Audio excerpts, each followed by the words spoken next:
Hey,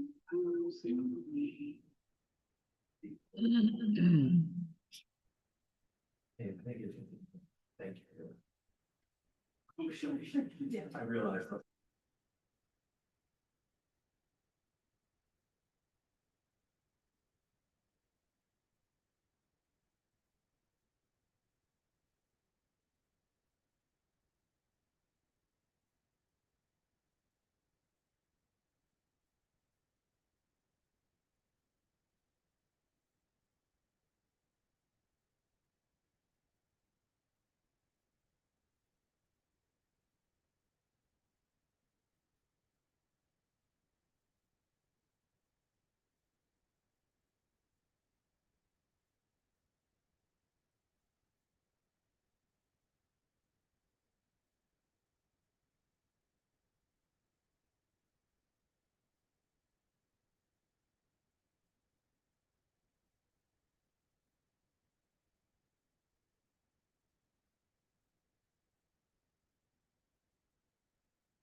August 18th, 2025 Planning Board. At this time. Oh, thank you, sir. At this time, if you are able, please rise for the pledge. Pledge allegiance to the flag of the United States of America and to the republic for which it stands, one nation, under God, indivisible, with liberty and justice for all.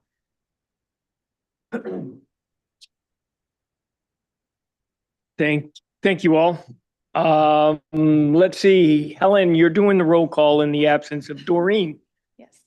Rachel Hendrickson, Here. Rick Meinking, Here. James Hebert, Here. Jennifer Ladd, Here. Lee, Tyler Davis. Here. Excellent. We have a quorum, so we can move forward with the items under consideration.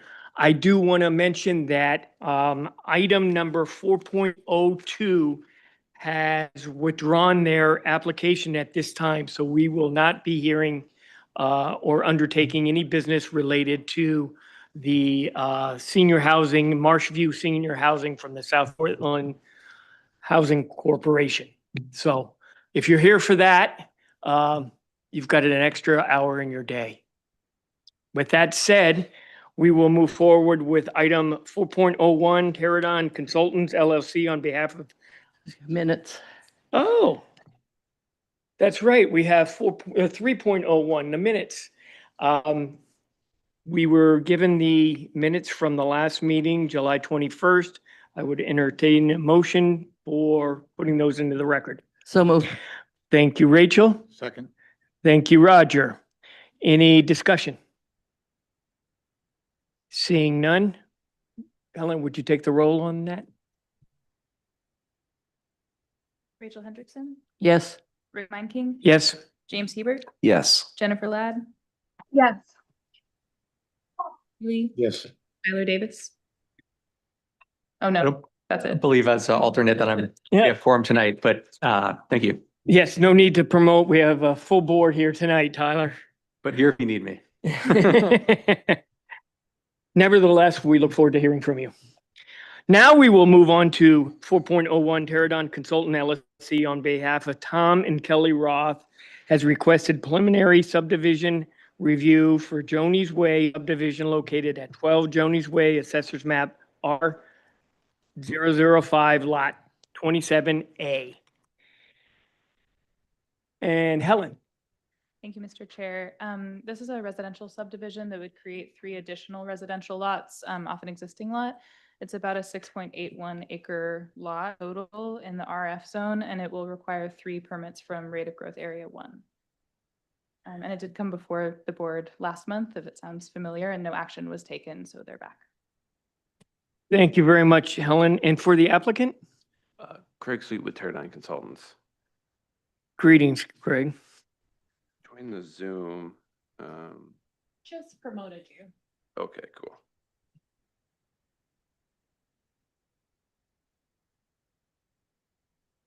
Just connecting here.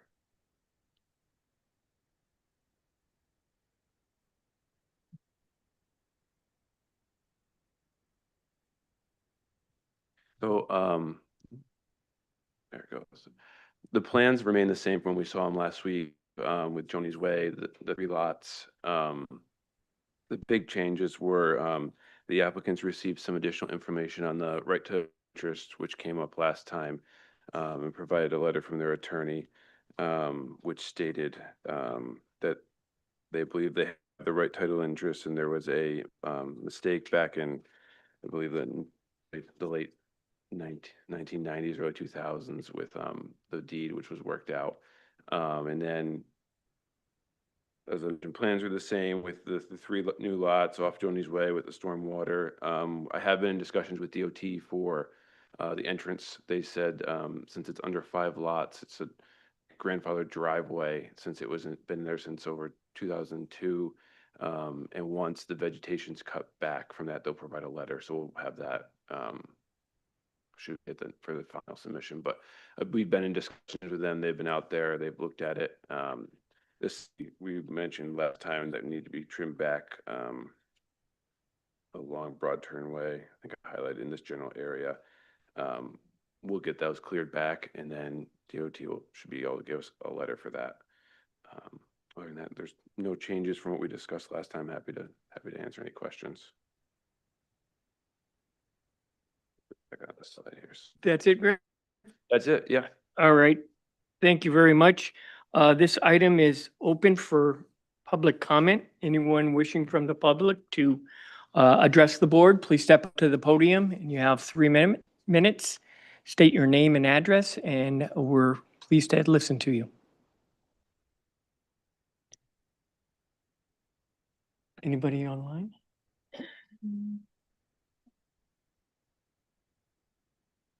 Seeing no comments, I will close it. As mentioned, this has been before us last month. And I think things are moving along. I did, yeah. I did get, yes. I'm looking at my paperwork here.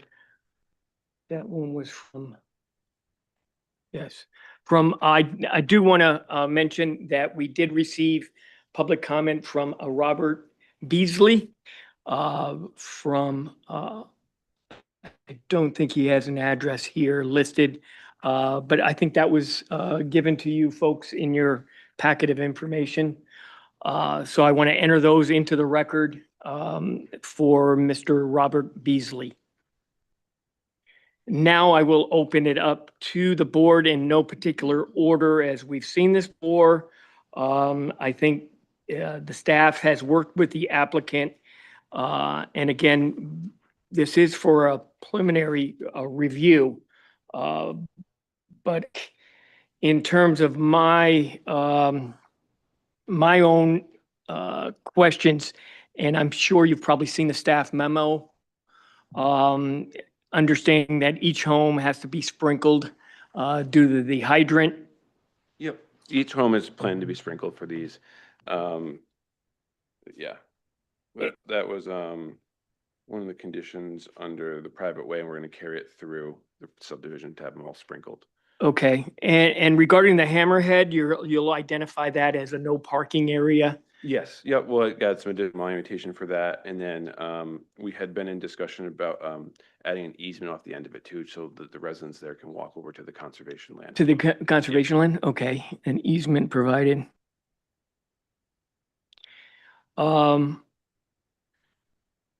I think I'll just leave it at that. I know there's some expertise on this board and they may have particular questions, but at this point, I'll open it up to my colleagues. Rachel, you look like you're ready. Oh, yeah. I wanted to compliment you and also the town staff and the town attorney on providing a great deal of clarity around the ownership of the property and the role of the board when there is such a question. So at any draft motion, you will probably see what we have been advised to include as part of that draft motion. So I do appreciate the clarity there. I note that there are a couple of other questions other than the recommended items for discussion. And one of them is how will the wetland on lot 3 impact driveway length and resident lighting? Yeah, they're going to make for a longer driveway on lot 3 going forward. How long?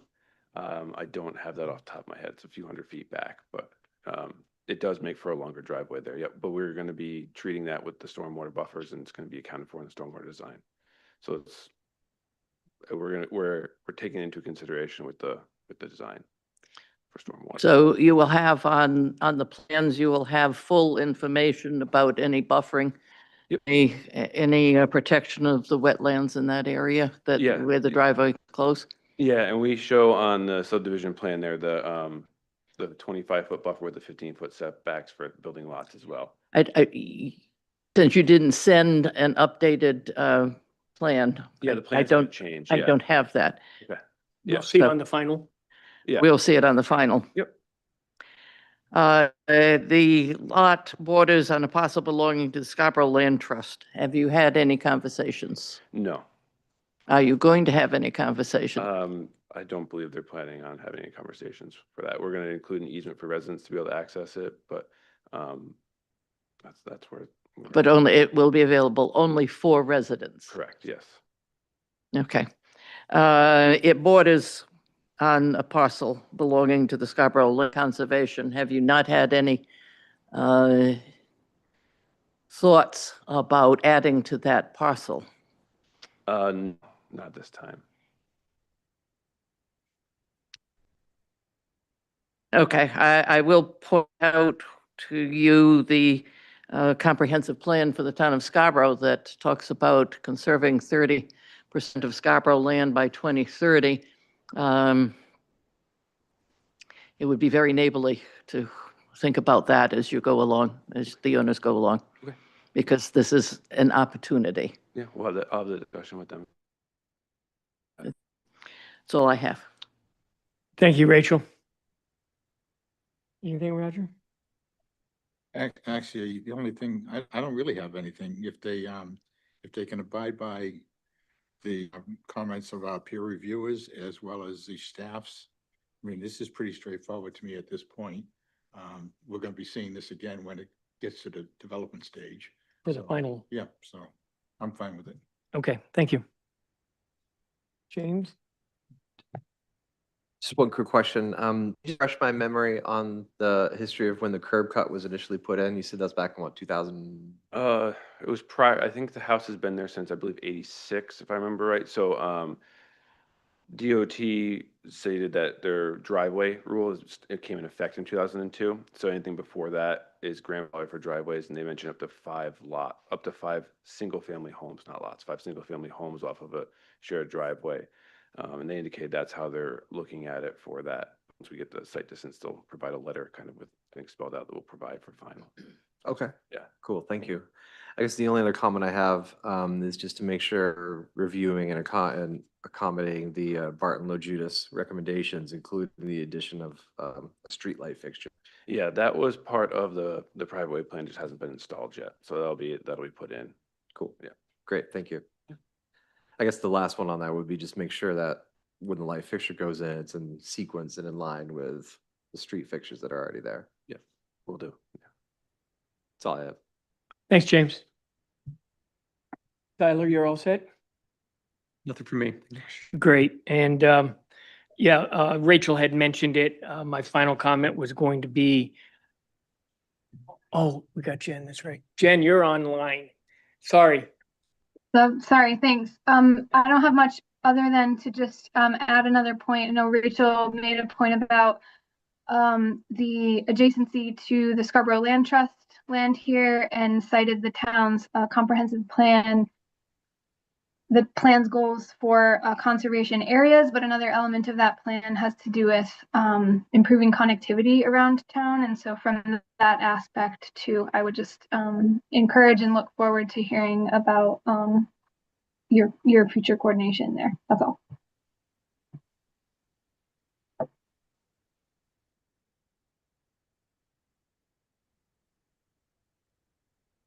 Yeah, I think so. Evan, yeah. Thanks. Thanks, Jen. Yeah, my only final comment was the work that was done in the background with staff and our attorneys and the matters that the legal framework of deeding of land is not within the purview of this board. But you'll hear something more about that as I have a preliminary subdivision motion. I move to approve the preliminary subdivision plan of Joni's Bay subdivision proposed by Teradyne Consultants LLC on behalf of Tom and Kelly Roth. The project is depicted in the plan set prepared by Teradyne dated 6/20/25. Findings: the proposal is a residential subdivision on a 6.81 acre lot off of Joni's Way. There is currently one single-family home on the lot, and the proposed subdivision would create 3 new residential lots. The property is located in the rural farming zoning district. The board finds the project meets the requirements of the subdivision ordinance, zoning ordinance, and adopts the findings in the staff memo dated 8/18/25 with the conditions below. Certain parties have asserted that the applicants do not have the adequate right, title, or interest in the property due to the alleged ownership interest by a third party. The planning board does not have the jurisdiction nor the authority to resolve private property ownerships or title disputes. Should it be determined by final non-appealable court judgment that the applicant does not have the legal right to use the land as proposed in the application, this approval shall no longer have any force or effect. Number 2, address planning board comments discussed during the 8/18 meeting.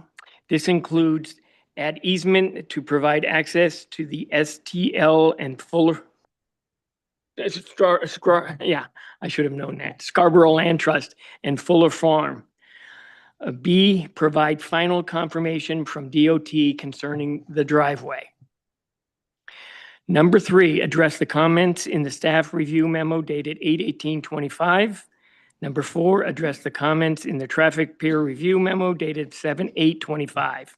Number 5, the vegetation within 15 feet of the roadway and within the vicinity of the site driveway shall be trimmed back and maintained to provide the minimum 425-foot sightline. Number 6, address the comments in the Haley Ward peer review memo dated 7/8/25.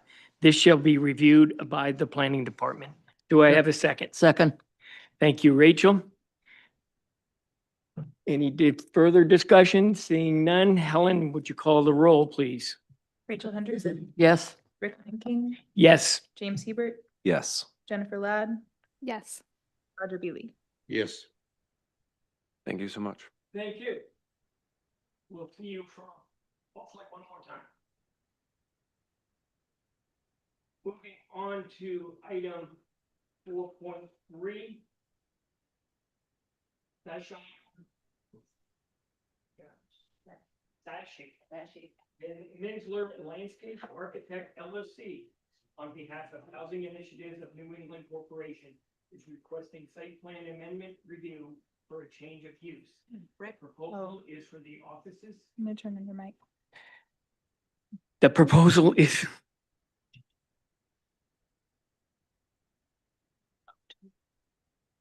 Oh, do you want one more? Okay. I have been advised by staff that I want to do one more reminder that item 4.02 has been withdrawn at this time. Now we will move to 4.03. Sashi. Minsler Landscape Architecture LLC, on behalf of Housing Initiative of New England Corporation, is requesting site plan amendment review for a change of use. The proposal is for offices to be developed in the existing commercial building with medical offices on the first floor, 3,500 square feet, and the second floor, 3,300 square feet, will be general and professional office spaces. The property is located at 260 US Route 1, Assessors Map U43, Lot 42. Helen, want to give us a review? Thank you, Mr. Chair. So this is a site plan application for an existing two-story commercial building that's actually just across the street, which is currently vacant, which would be renovated for use as a professional office space. It's in the TVC2 zone, and I'll just flag that they were just received a variance from a practical difficulty variance from the Zoning Board of Appeals on August 13th for some of the proposed additions required that variance, and so that was approved recently. So I believe the applicant is available. Any questions? Thank you, Helen. And for the applicant? Sashi Meisner, landscape architect. Here with me today also is Cindy Taylor from Housing Initiatives of New England, and from CWS, George Levine, architect. Oh, well, I take that back. Sorry.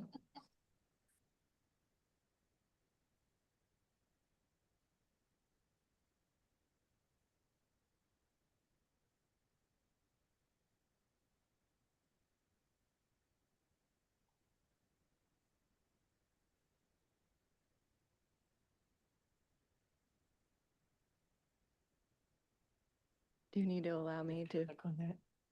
You should just be able to share your screen. I did. I did, but it's saying, I think you have to allow me to share it. Two different.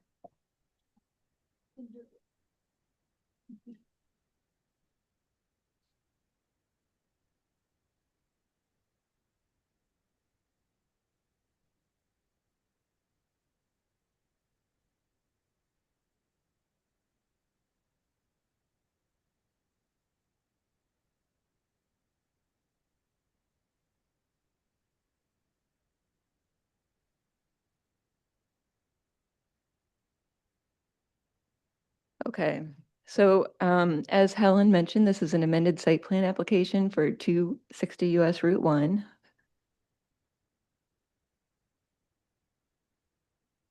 Yeah.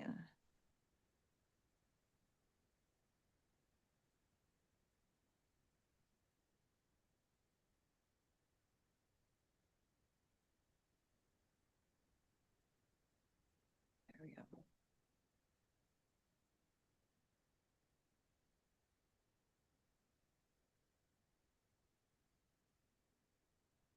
Sorry about that. Just trying to figure out the buttons here. So this is an aerial of the site. As we just heard from Helen, it is right across the street from town office. It is on the corner of Route 1 and Ward Street. The surrounding properties include Bessie Square, which is the owner, which is Housing Initiatives of New England Corporation. So it's the same ownership at 260 US Route 1. We also have I believe it's a therapy office across Ward Street and the town offices across Route 1. So pretty much very similar uses in the surrounding neighborhood. You can see from the aerial that we have 3 access points on the site. So if I can use, we have one entrance here on Route 1, which you can go in and out currently. And we have an entrance on Ward Street, a very wide opening, which you can go in and out of. And then through Bessie Square parking, you can go in a driveway through their parking lot where they have an access easement currently. The next few photos are just images around the site. I'm sure you're all pretty familiar with it, but this will give you a good vision for the existing conditions. And I'm including an old photo of this building. This building was built in the early 1900s. You can see that it hasn't really changed a whole lot since it was built, but everything around it has changed dramatically. One thing to note is that the stairway on the original building, the stairs come out to the front of the building. Somewhere along the line, these stairs got shifted and now go off to the side of the building. Throughout the years, different modifications have been made to this building to allow access. None of them have really been great solutions, so that's why we're here tonight, is to try to condense all these different add-ons throughout the years and create some good solutions for access to the building. So in the front of the building, you can see that there is a handicap ramp on the left side. It's also fully paved there, so that might have been a reason for people pulling up and dropping off handicapped people at the front of the building, which might have been the reason why they paved the front of that building. You'll also notice the utilities on Route 1. So we have full utilities, power lines all along Route 1.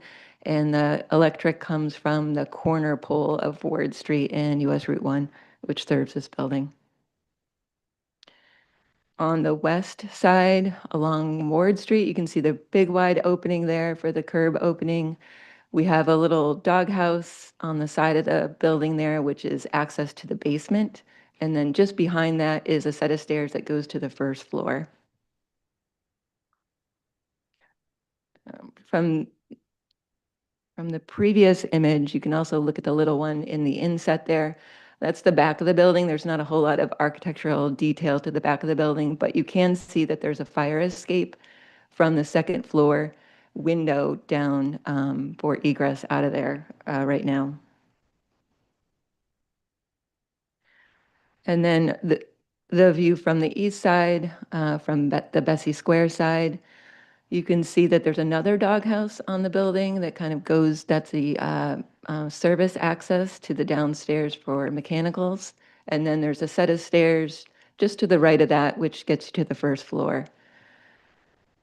From this side, you can also get a good view of the walkways. So there's an existing concrete walkway that goes pretty much the extent and is open, broken just where the curb opening is. You can see someone exiting the site there right now. We're going to maintain that concrete sidewalk as for the extent that we can, as far as where we break through to provide new access. You can also see the existing catch basin on site, which will be maintained. The view from Bessie Square looks like this. You come through the Bessie Square parking lot and take a right turn and go up the, I think it's like an 18-foot driveway into the rear of the parking lot. So, and this is the existing conditions plan, which kind of summarizes all those things that we just saw.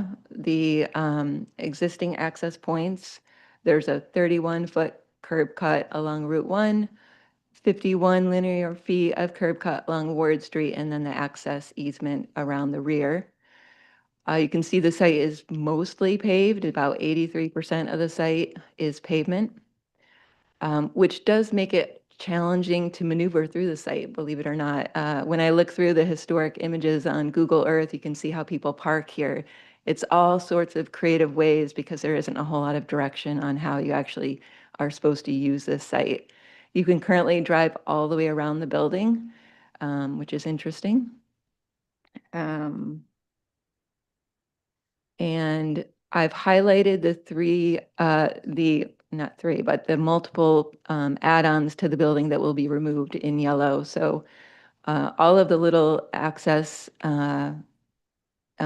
points on the sides of the building will be removed, and the goal is to consolidate them into solutions that integrate with the architecture. So the front, the only thing that will remain will be the front entrance stairway, which will just be redone and reorganized, so it looks a little bit better. You can see the existing drainage patterns all go towards that catch basin. We're going to maintain those current flows. Also, there's very little vegetation on the site. There's a few foundation plantings around the building and then a few along the perimeter in the rear of the parking lot. We're going to redo the foundation plantings. Fortunately, the site is shared with Bessie Square, and so together these two locations are going to work to enhance the landscaping for both properties now since they're shared ownership.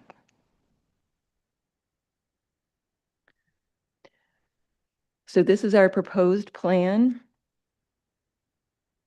I don't miss anything. So like I said, the goal will be to consolidate access. All of the highlighted in red areas are the building additions. So, and these are all motivated to provide access to the building, both for egress and for accessibility. The left-hand portion along the east side, this is a new entrance down at the handicapped parking space access aisle where you would go in, enter through the building. You could enter into an elevator and go up a half a floor and then exit through the elevator into the first floor of the building. We also relocated the service access to the basement in the stairway to the rear here. And we added a new stairway that would access all first and second floor and basement levels on Ward Street so that we could get rid of the fire access out of the rear and consolidate those two access points that are currently there. And then we're reorganizing the front entrance so that the stairs go straight out onto Route 1 and kind of have a welcoming feel towards the main roadway that it fronts. The parking required are 20 parking spaces based off of the gross leasable area within the building, the first and second floors. What we're required is to have 20 parking spaces. The site is very small, and we've tried to maintain as much parking as possible and organize it so that it's easy to maneuver through and straightforward and intuitive. So we were able to get 15 parking spaces within the main parking area. We added one parking space on Ward Street, and then 4 shared parking spaces within the Bessie Square property because they had 4 extra spaces available from their permitting. You will notice that we've removed quite a bit of pavement. So the goal will be to improve the drainage situation here, improve the environment, and beautify this corner, which is a high visibility location. We have reorganized the entrance. So instead of maintaining the in and out without any sort of direction along Route 1, we've organized it so it's very clear and intuitive, entrance in and right turn out only. We have 2 signs designating right turn only, as well as the arrows for direction clues. And then we have designated based off of conversations with the town engineering consultant and traffic engineer. We made some modifications based off of their input. We changed the shape of the island here so that it was very clear as far as where traffic goes. We designated this first parking spaces to be employee only. And we added the additional sign for right turn exit only on this side. For snow, what they currently do, since it's under the same ownership for the last few years, they pile snow near the catch basin and then they have to remove it because it's such a small site. And that will be how they deal with snow moving forward. We have bike parking right here. We have 2 bike parking spaces near the entrance. And then we added 2 benches at either side of the entrance. So under the cover of the porch, we have 2 little benches there that will be a nice little sitting area for people that are waiting. The first floor use so far, the interest is in a physical therapy office. So we anticipate very low traffic movement through this space where we feel really comfortable with the way that the entrances are laid out. For plantings, we've used all native plant material. We have a low grow sumac along the front, which will be a really nice hardy buffer. And we have interspersed some red twig dogwoods for winter interest. We have perennials and ground covers around the sign, which is forthcoming, but should be in this location. And then we have some foundation plantings, including ilex, which is a all-season evergreen native shrub. And then we have some a canopy tree and a few understory trees flowering, native amelanchiers and redbud. And then we have a canopy tree in the rear, a maple, and then a few evergreens along the perimeter here, low growing junipers, very hardy. And then where we thought we might have to replace or remove a tree here, which I believe is a Norway maple, we're going to replace that with an elm because we feel the roots are going to be disturbed when they put that addition in. So we will replace that with an American elm. For lighting, we only have, the site has a lot of lighting around it. There's a few light poles you can see on the plan on the Bessie Square property. We're going to keep their same light pole that they have. So as you drive down Route 1 and when you approach the Bessie Square property, there's a few pedestrian scale light poles. Those those will be carried on. We have one light pole right at the front. Other than that, the lighting is in the building. We have one wall-mounted light fixture at the door along Ward Street, and everything else will be under canopies pointing directly down at the two entrances.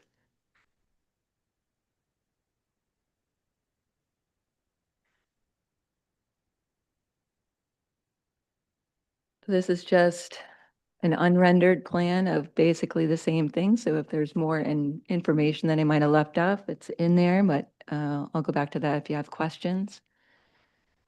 Architecturally, the building is very similar to what is out there right now. We're looking at cedar clapboards for the top and a sort of a hardy board siding on the bottom. The entrances are going to be highlighted.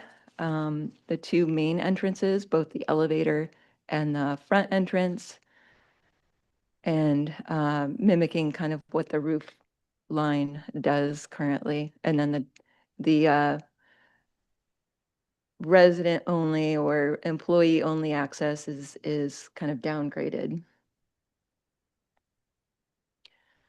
These are the two side views. You can see the elevator entrance has a very similar aesthetic as the front entrance, so it's very highlighted and thought through. And you can see how the new roof lines work well with the existing building.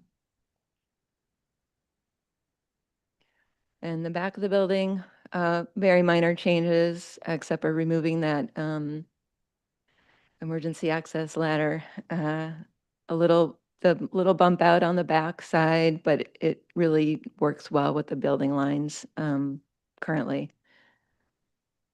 And I think that's about it. That's the grading plan, if anybody is interested, but it's keeping the same flow patterns, reducing runoff from removing a whole bunch of pavement up at the front of the building and handicap accessible parking down there. And I'll just open that up if you have any questions and comments. Thank you very much. This item is available for public comment. Anyone wishing to make a comment, please step up to the podium. Anybody online? Mike, would you like to speak?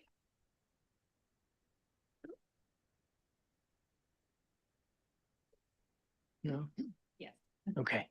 Well, then he's submitted that, but. Go ahead, Mike. Thank you, one and all. My name is Mike Polari. I live at 12 Ward Street.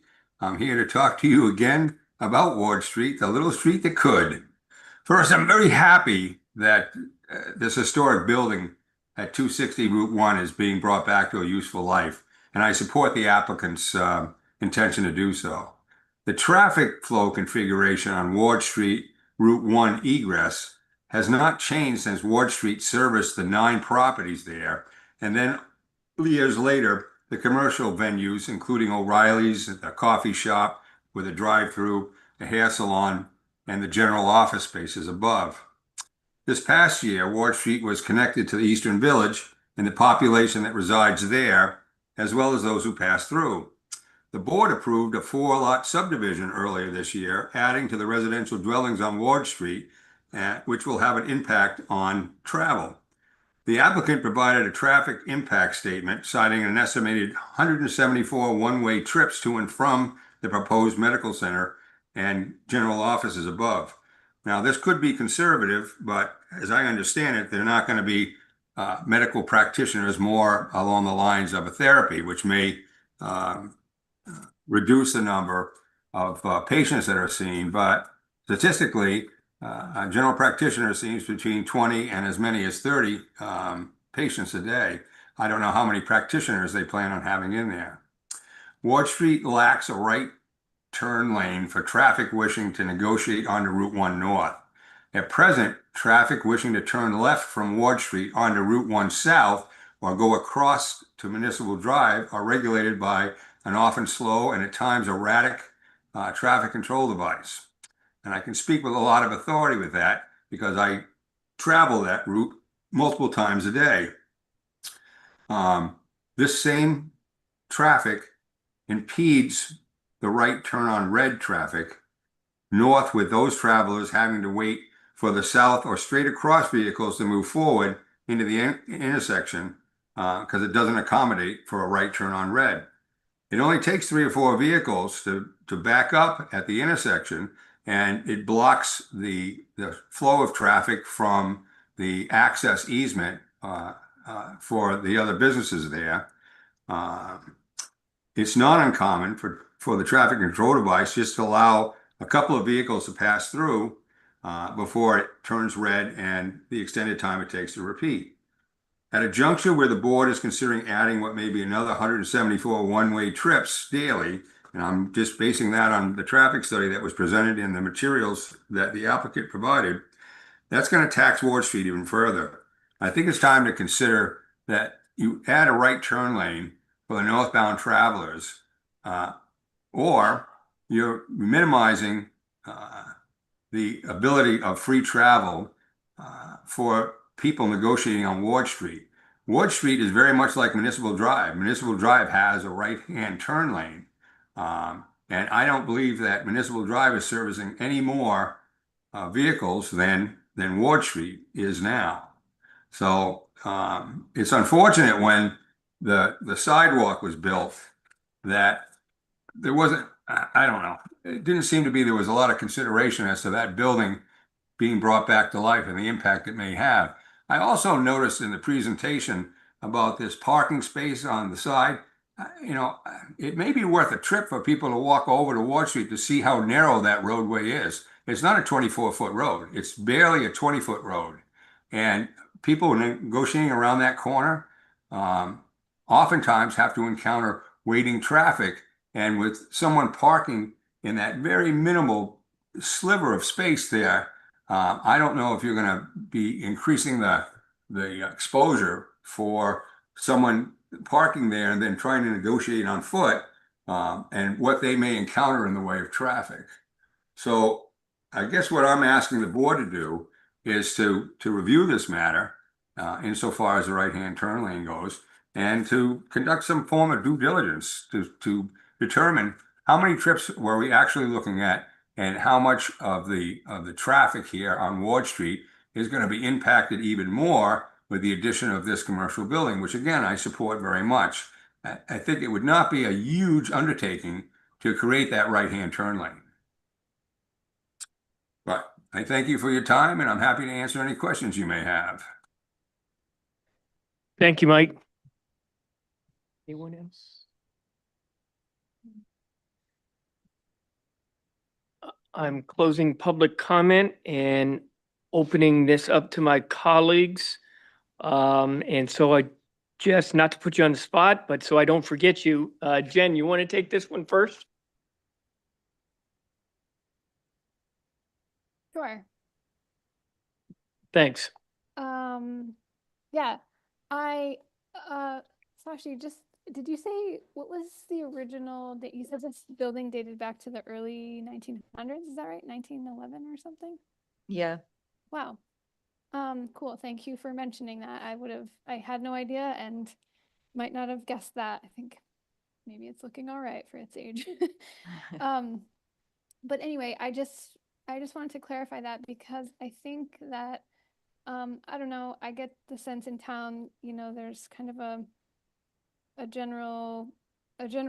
lot of people have very strong feelings, I will say, about growth in town in general. And I think that, we don't have a huge stock of these real old, and not that we don't have them, but like in our major thoroughfares and places that are seeing more development, we don't have a huge number of these these old and really historic buildings. And so I think that what's proposed here and the reuse and sort of adaptation, but also honoring this building's prominent location and some of its original architecture features is really great, and that you're it just seems like a good reuse project, redevelopment project here. So anyway, Beyond that, let's see.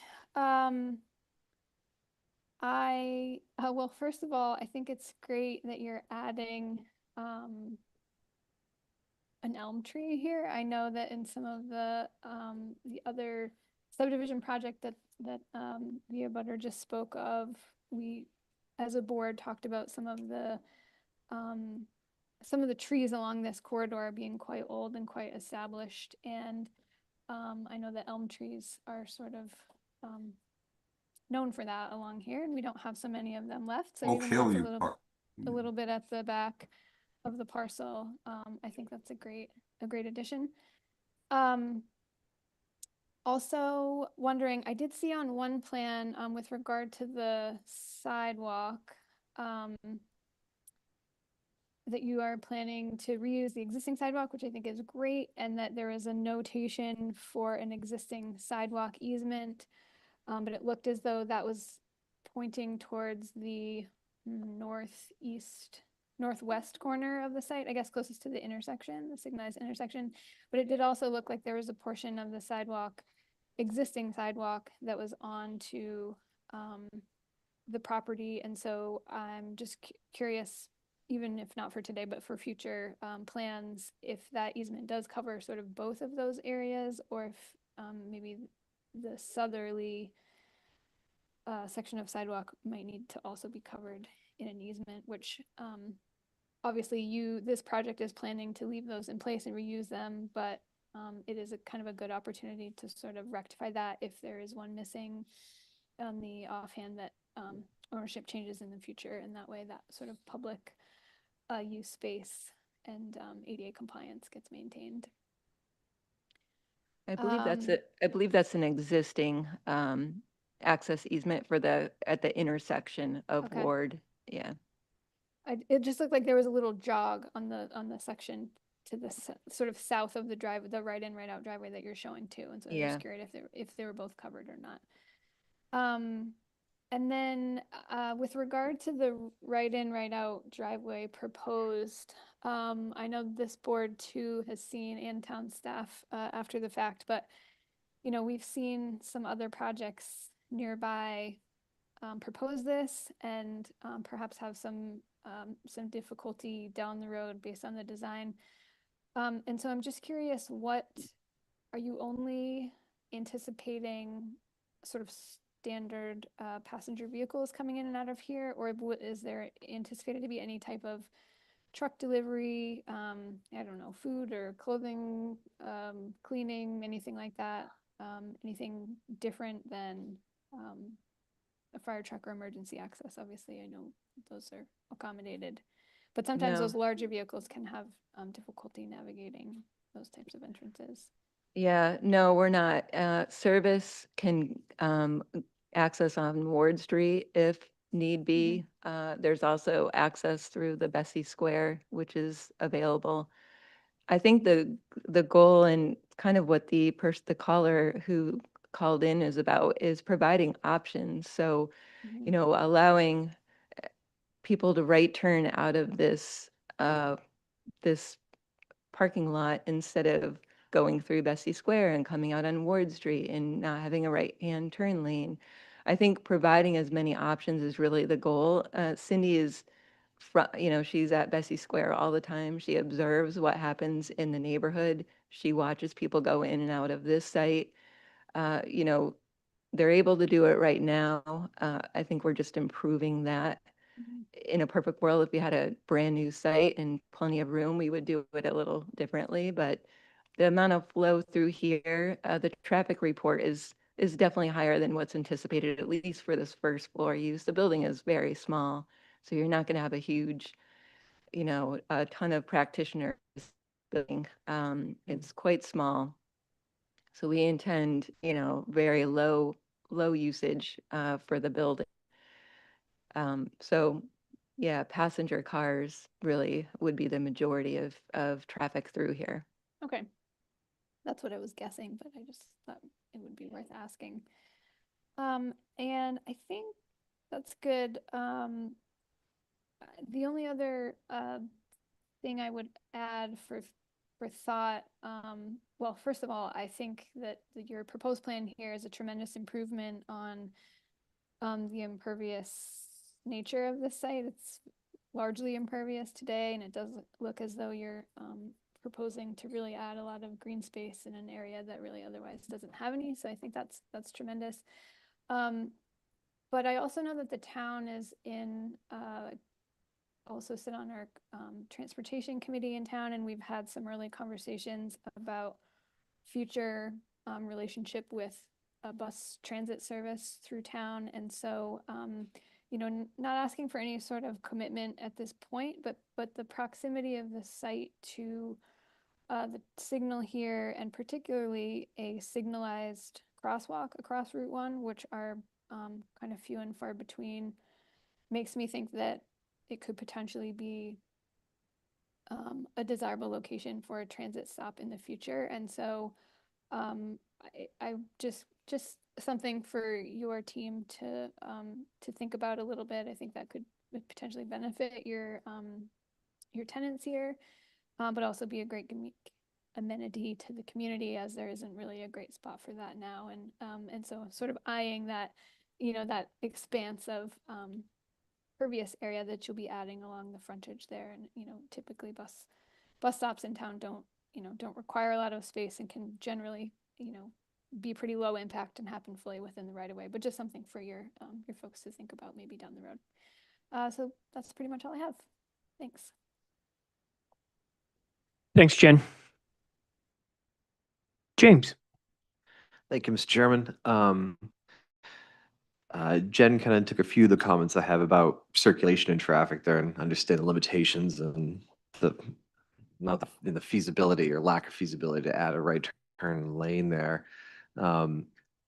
Aside from this, maybe more question for town, is it possible to reconfigure the traffic system, that the lights there in such a way to help alleviate some of that backflow on Ward Street? Angela, you look like you're ready to jump on that one. We get complaints about some of the side streets along Route 1. And so Public Works takes those comments in and does go out and kind of tweak, and I would say update a little bit of the parameters around that adaptive traffic signal. So there is ways to kind of accommodate that. We continue to try to educate residents on the priority being the main line, which is Route 1, and moving a lot of traffic. The calculations we've shown is that we're moving at least a minimum of 20% more traffic through Route 1 that way.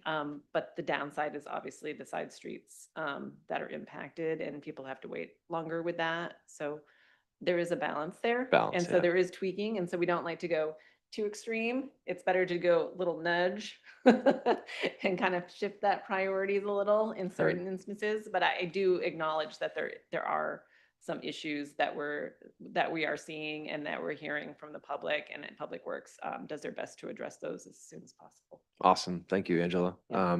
I guess maybe just make this as a point that it was brought up again for future, if it does come up again more frequently. The other thing I have is related to lighting. Check with your lighting designer on this one. Make sure that's 3,000 color temperature instead of 3,500. I just saw that on the cut sheet and the model number of the fixture. Also, I noticed on the plan there are there's an existing there's an existing parking lot light that's out there. Is that intended just to remain as is? You're not ripping that out and replacing it, or are you replacing all the lights on the site? I don't, I think it was maybe it's on the Bessie Square property Yeah. line. Yeah, so there are no lights on there right now. I take that back. Thank you. I guess the only comment that I would have is just if there's anything, well, I guess let me rephrase. This isn't a 24/7 facility. Is that correct? No. Great. If there's a way to, if you can incorporate some lighting control with this to dim the lights down after hours, just so it's not on full bore for the entire night. The lighting ordinance tells us that anything further than 30 feet away from the building, to have it shut off after hours. And I know that light pole is pretty close to the building, and maybe for security purposes, you want to keep some wall packs that are on, or just at least can we dim them down? Or at least look at some form of lighting control for these, just so they're not at 100% all night long. Yeah, no, that's the plan, to have dimmers on them. Great, okay, thank you. Let me just check my little note I did here. That's all I have. Thank you, Mr. Chairman. Thanks, James. Tyler? Thank you, Mr. Chair. Just two questions on some of the parking discussions. One is the peer review traffic report included some recommendations as to the median for that entrance and egress, kind of penetrating further into the parking lot and maybe removing 2 spots. Was the design that you showed today reflective of that recommendation and kind of a solution that was agreed upon? In discussions with them, we ended up talking through not doing that, not extending any further. We added the arrows in and out. I think the challenge is that we have parking. We understand that the parking is really close to where people are pulling in. So extending that curb line in, we didn't want it to be like something that continually got hit by people driving through there. So the modifications we made were extending the curb.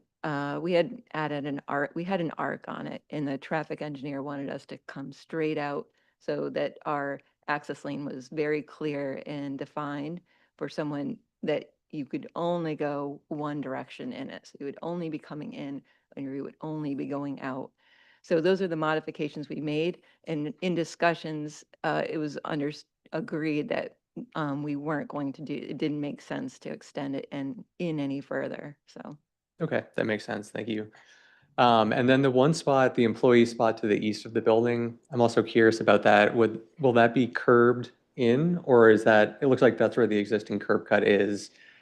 How are employees going to be accessing that? Because 10 feet wide doesn't look like there's enough room to do a 3-point turn. Yeah, so that is parallel parking with the road. So it's pull in right on the in line with the building, and then you would be able to pull out going down Ward Street, turn around, and wherever you're headed from there. It's not a 90-degree pull in. It's right direct with the building, Okay. which feels like it would be pretty easy. There's plenty of space before it and after it to make that maneuver, turn in or slide in and then slide back out. And really that one was also designated either service or employee. So it's someone who's going to know how to maneuver through that space. And to maintain that, would that have signage or Yep. some effect as to who can Yeah. park there? Yeah. Okay. That's all I had. Thank you, Mr. Chair. Thanks, Tyler. Roger? Thank you. We spent quite a bit of time on this site, maybe about a year or so, year and a half ago, or something like that.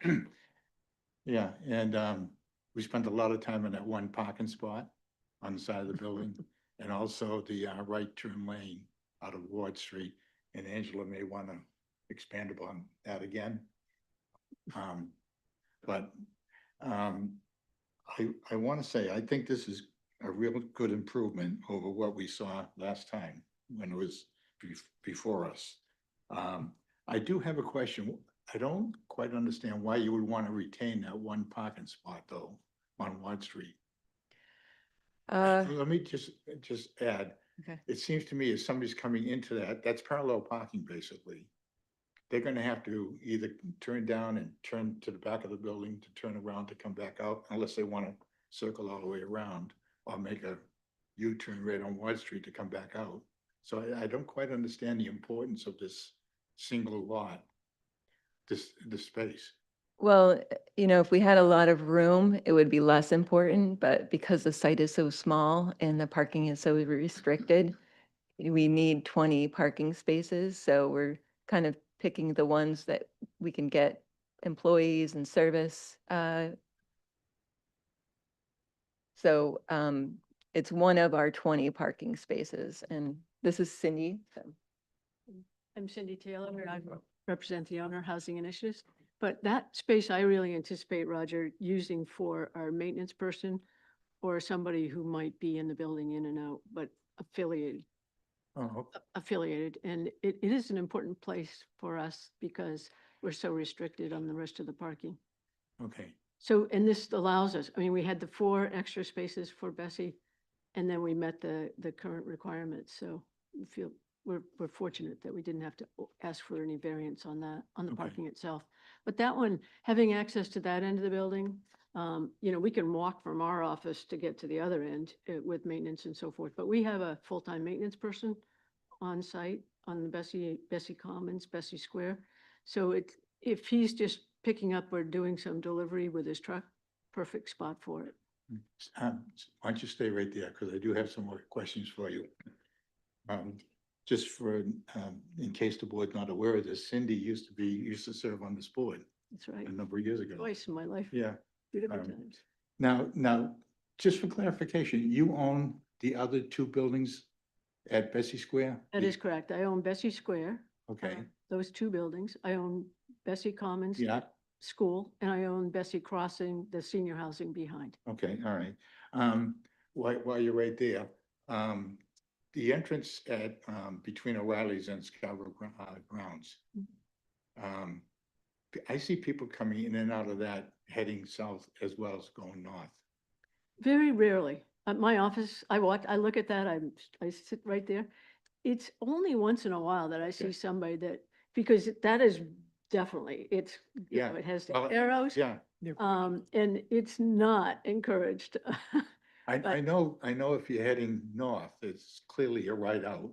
Oh, that, yeah, everybody uses that But- for right out. If you're coming from the north to go in, it's not quite, it's almost like a, Oh, if you're heading north to no, go, if you're coming from the north to go, so say to O'Reilly's or Scarborough grounds, you can turn left in there.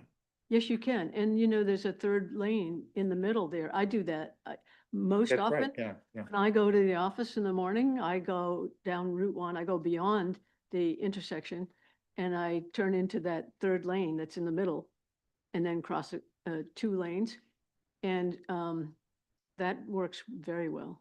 Okay, what I'm getting at is, I want, see where this is your compound now, this whole site, okay? Campus. I wonder if it would make any sense to have like a master sign right there at, that entrance, and possibly remove the other entrance at this building on Route 1. Would that make any sense at all? No, I don't think so. I think Sashi mentioned this. I think that the benefit to us having multiple entrances is you disperse the traffic. So so even, you know, we have people walking in our parking lot. I don't want that to be a hazard. So I would encourage people that are taking a right-hand turn out of Scarborough grounds or O'Reilly's to leave immediately and not go through the back parking lot if they don't need to. And then, you know, some people are now going to come out of what I refer to as the KP Hall, because it was the Knights of Pythias. They will come down through there, and if they're taking a left-hand turn off Ward Street, they will do that. But most people will go directly out to Route 1. Okay. I also think, Roger, that I'm finding that people, because of harbor fish and so forth, and those other roads, people are pretty polite about letting people into traffic on Route 1. If there's one nice thing that we're seeing right now, that's one thing I'm seeing almost every day. I drove through there today and let two cars out of those side streets, Libby Street and Ward Street. You know, it's the way to go. I mean, it's nice. I don't know that that's a safe way to plan traffic. I'm not saying. I'm just saying it's nice to see it. Route 1 is a challenge for any business. It is. Business along Route 1. And I agree with you, because I go up to harbor fish quite often with my wife, and it is a challenge just getting in and out of there, but everybody is very tolerant. So I think people do tend to learn how to deal with this stuff. And Our access drives are a little bit wider than the ones at Harbor Fish, just to let people, that one's very narrow. yes, conveniently get off Route 1 and Yeah. safely. Just another question on the, do you have any idea what was the original purpose of this building? Yes, I do. And I've had a lot of conversations with people that actually used it. I met with a 90-year-old this weekend. The first floor was a dance hall, and the second floor was the Knights of Pythias. And I intend to save the stations on the second floor, just visually on the ceiling. There's a tin ceiling up there. I'm going to keep that. I'm going to keep the original woodwork inside on both the first floor and the second floor. And I think I can keep both tin ceilings. I had a hung ceiling removed today to figure out whether I can keep the tin ceiling to really make it look nice like it did. So that was the use. To answer your question, it was a dance hall on the first floor with a stage. And on the second floor, it was the Knights of Pythias. And the color scheme was the same as it is right now? No, on the outside? Yeah. No, it was green shingles on the second floor.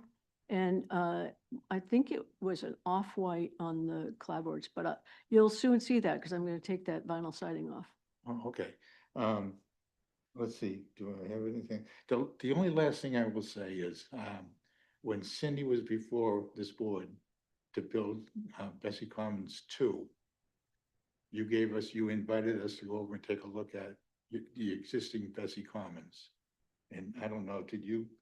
And it was fabulous. She took the old Bessie School and renovated that, maintained some of the, like the main room there is a classroom. Two classrooms that Yeah. are exactly like And this. just a beautiful structure, and the new structure is really nice, blends in perfectly with the old one. And so I just have every confidence that you'll do everything you can to make this this is such a signature building right there in the middle of town, so I think you do a I nice feel job. it's very important, but Yeah. I grew up here and I remember when it looked like the original building. So this shows my age. Sorry. I'm all set, thanks. Thanks, Roger. Rachel? Sure. Cindy, you might as well just stay there. Because I want to make a suggestion, and it is so, I don't know how many buildings we have left in Scarborough that are this age, that are relatively early in the town's development. And it's wonderful that you're going to be able to save one of them. I would hope that what you would do, I've got a little note here that says, with a great deal of eloquence, something that says when the building was built. If you could Plaque on the outside? put a plaque on the outside of the age of the building and its original purpose. So it was explained to me today too, that the basement level was, the basement was used as a cafeteria for the high school at one point. So, Well, if that, I mean, I think that would be something but the history of it would be nice. that it would be nice to have the history of it. And into it's so wonderful that you're planning on saving even the interior history of it. Right. So anything that can go up that tells the townspeople, this is our history. This is part of the town's history. The only other thing, and this would be for Sashi, hello. Because she's going to have to figure out how to do it. Sashi, when people come in for the parking lot, if it's full, they need a sign at the end of the parking lot that says additional parking as a directional, and so that they know enough to go down there. Otherwise, you're going to find them trying to back up and then see if they can squeeze in here or squeeze in there. But a sign there that tells them where to go from there. Otherwise, my colleagues have raised every issue I have. I do remember the last time that came before us, it's going to be a medical building on the first floor. There was something on the basement, can't remember what, and 2 apartments on the second floor. I think the way this is set up, I'm especially pleased with the fact that the landscaping is going to merge into the landscaping that's already there. So that landscaping will hold the whole complex together. So I would actually, if you come back to us, I'd like to see how that looks all together so that we can get a sense, I can get a sense of the coherence that you're planning as you add that to the Bessie Square area. Well, I know we're only seeing you for the first time, but we were hoping if we were complete enough and you were content with the plan that we would be able to get approval tonight, if possible. I don't think, we can definitely bump up the landscaping between the Bessie Square if that's desired. But that was the hope, since it's relatively small and, I actually am looking at a draft motion that I didn't know I had. oh, okay. So that's up to Mr. Chair there. So Mr. Chair, could you add the plaque, the planning board comments, the additional wayfaring? In the process of having that added now. Thank you. Sure. And also a visual of what it's going to look like in terms of the coherence of the landscape in between the projects.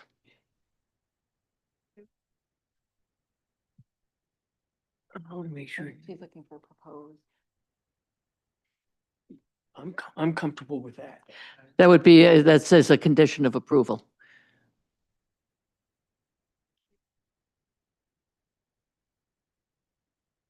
We certainly have taken that into consideration. And as you know, Bessie Square has very mature, nice landscaping now. So I'd be happy to walk the site with you. It might even be easier for you to see that. What I want to see is that basically the plants that you have in front of the new building that you're taking over are the similar ones to the plants right next to them.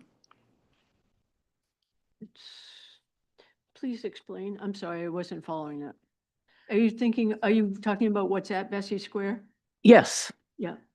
So Sashi mentioned very specifically that the landscaping was going to reflect the landscaping at Bessie Square. So I would like to see that. Let her speak to that. They're very different plants, but they do enhance the overall Okay. beauty. Just in general, we did draw on what was there. If you'd like, we could produce like a plant palette and you could see what's at Bessie Square and what we're adding. Or are you thinking of like a 3D visual?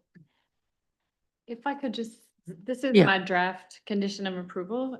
So it would be update landscape plan to show cohesiveness with Bessie Square. And so you could do that through plant species. I have the Bessie Square planting, and so you could just draw on that and show me how it's going to work. It would be a staff conditional review if the planning board approves it. So that would be the condition. Does that make sense? Yeah. That makes sense. That makes sense. And she explained a lot better what I wanted. And that's what I'm interested in. Thank you. Thanks, Rachel. And I only have two things. Any chance of burying the overhead wire from the point of service? You're going to do that? Excellent. And the other thing is, Scarborough has an EV ordinance now. And I'm wondering, have you reviewed that and do you have plans and will you be able to show on the final plans that you'll present to the planning board compliance with the EV ordinance? Yes, in discussions with Autumn, it's actually on the plan that I presented. We have 3 EV capable spots. So you're just staying with the capable? Okay. That's all I have. I think my colleagues, I think we're all in agreement that this will certainly be a very nice focal point once again for the town of Scarborough, and it's in a great location. And medical services are always needed, and especially with this town as we're all aging in place, it's nice to go local. With that, I do have a motion on the site plan review. I move to approve the project titled 260 US Route 1, proposed by Housing Initiatives of New England Corp. The project is depicted in plans prepared by Sashi Minsler, Landscape Architect LLC, dated 7/17/25. The application is approved with the following findings and conditions. Findings: the project will include renovation and revised layout of an existing 2-story commercial building at 260 US Route 1. The building with proposed stairway additions will be approximately 6,600 square feet plus a basement level. The use will be changed to professional offices. The planning board finds this project meets the requirements of the site plan review and zoning ordinance with the following conditions. Condition 1, prior to the start of construction, the applicant shall schedule a pre-construction meeting. The meeting will include appropriate town staff, the developer, and their site contractor, and is to be coordinated through the planning department. The below must be addressed prior to the scheduling of this pre-conditioned meeting. A, address comments in the planning memo dated 8/18/25. Address the comments in the traffic peer review memo dated 8/7/25. Address the comments in the Haley peer review memo dated 8/7/25. Address the planning board comments discussed at the 8/18 meeting. This includes 1, update the plan set to reflect the modified site plan shown to the planning board. 2, add additional easement for existing sidewalks if needed. 3, add wayfinding for additional parking. 5, add plaque designated age and original use of property. And 6, update landscape plan to show cohesiveness with the Bessie Square. And E, provide the final full plan set to the planning board. This shall include all site and civil plans, landscape plans, lighting plans, and architectural renderings and elevations. F, the applicant shall execute a record of stormwater maintenance agreement with the town. The form of the stormwater maintenance agreement is located in Appendix 1 of the Town of Scarborough's Chapter 419 Post-Construction Stormwater Infrastructure Management Ordinance. G, pay the Chapter 419 Stormwater Maintenance Agreement and reporting fee, total $750. Payment of all review fees and invoices. This shall be reviewed by the planning department. Number 2, prior to the issuance of a building permit, the applicant shall pay the traffic impact fees. 3, prior to the issuance of a certificate of occupancy, the applicant shall submit evidence in the form of a letter or plan prepared and stamped by a professional engineer who either prepared the post-construction stormwater management plan and its associated facilities or supervised the plan and facilities construction and implementation. The letter or plan shall certify that the stormwater maintenance facilities have been installed in accordance with the approved post-construction stormwater management plan, and they will function as intended by said plan. B, provide a built plan for the site. As-built plan, sorry. And C, request an inspection by the planning department to ensure compliance with this planning board approval. Do I have a second? Thank you, Roger. Any further discussion? Helen, would you take the roll, please? Rachel Hendrickson. Yes. Rick Meinking. Yes. James Hebert. Yes. Jennifer Ladd. Yes. Roger Beely. Yes. Congratulations. I actually would look forward to a tour of the building to see some of the original features, especially in the second floor. Thank you, Cindy. Good luck. Let's see, we're not even at 8 o'clock yet.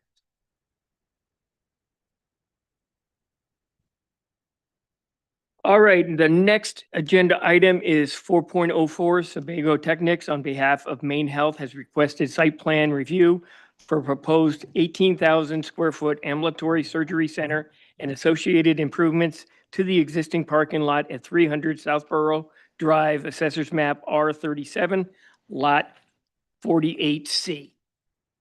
Helen, do you want to introduce this one for us? We've seen it before. Yes, thank you, Mr. Chair. This is an 18,000 square foot ambulatory surgery center, which came before this board as a sketch plan in June. It's in the B2 zone, and there is an existing parking lot that's being reworked as part of the site plan, which I'm sure the applicant can speak to.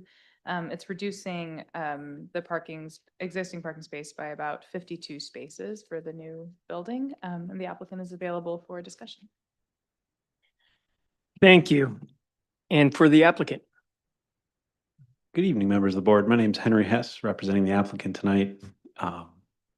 Before you is the site plan. Let me see if I can share this here.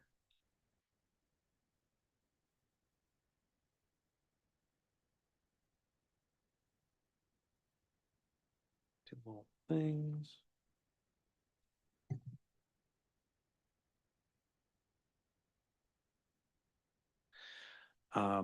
So as Helen stated, this is a site plan for the new ambulatory surgery center proposed at 300 Southborough Drive there. We were before you as a sketch plan earlier this summer. Project really grew out of what Maine Health saw as a greater need to serve the community and their ever-growing services here in the Maine community, and especially in Scarborough. The existing conditions, if I could just kind of catch people up and those who weren't here previously for the public, the site does straddle the South Portland Scarborough line. There's a existing multi-story building on the parking lot or on the site today with a rather large parking lot as well, wide open. The building that's proposed is proposed on that aerial there in that left-hand corner of the parking lot, that square rectangular section there on the end. So the site plan itself, the updates and submissions, our application as submitted in July, certainly 18,000 square feet. What will be coming in here with some finals, we respond to comments. We have grown a little bit there to 20,000, or just north of 20,000 since that submission. So we will be providing some updated information in our final submission. Overall, the impervious for the site, we've kind of shimmied the building since our sketch plan and narrowed up the drive aisle for services around the back. And you'll see as such, we've been able to take what used to be closer to a 4,000 square foot impervious increase and narrowed it down to like a 1,000 or just over 1,000 square feet of impervious increase total for the site. A lot of that, because we are in the existing parking lot, a lot of that impervious area is in the parking lot. The area you're seeing that's the addition is really the service and loading. We've tried to narrow that up and reduce our impervious as much as possible. For the spaces proposed on site, very similar to what you saw at sketch plan there. The site itself in the developed area, where the development is proposed, about 102 spaces, 10 required for ADA, but 12 are proposed on plan. There's about 5 spaces that'll be EV ready. I'm sorry, EV capable, and about 20 that'll be EV ready. I may want to make sure I say that correctly. So the site itself is certainly it was built and developed long ago. So the parking counts on the site, if I could speak a little bit to why we're still probably exceeding the minimums, is the parking itself exceeded the minimum requirements initially. And so we've certainly reduced the parking quantity on site, but in developing this portion of the parking lot, certainly there's still more parking to the right that we haven't added landscape islands as they're outside the development there. One thing that was heard in our comment response there, or in our initial comments from traffic and Haley Ward and the third-party engineer as well as staff, was providing a sidewalk connection to Southborough. That was not in our initial submission, but what you'll see as what we're proposing to do in our comment response here will be providing a sidewalk connection up to Southborough there, shown in red on the overall site. We did evaluate 2 options there. The one in red on the lower side close to the building is what we'll be submitting for that final submission there. It is slightly longer in length, about 50 feet longer, but provides less vehicular crossings and provides a direct connection to the sidewalk that's on Southborough Drive. The outstanding comments we have for the site today, we have confirmed internally that the fixtures proposed in the photometrics plans can meet that 3,000 color range and the 80 CRI color temperature range.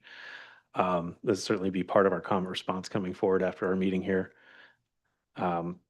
We were asked about a plan for emergency services, and I did want to clarify in that comment that while the building is not intended for emergency services, should there be an emergency at the building, that we look at some areas and access to make sure that ambulances can arrive under the canopy appropriately as needed with a 14-foot clearance, which is available in the canopy.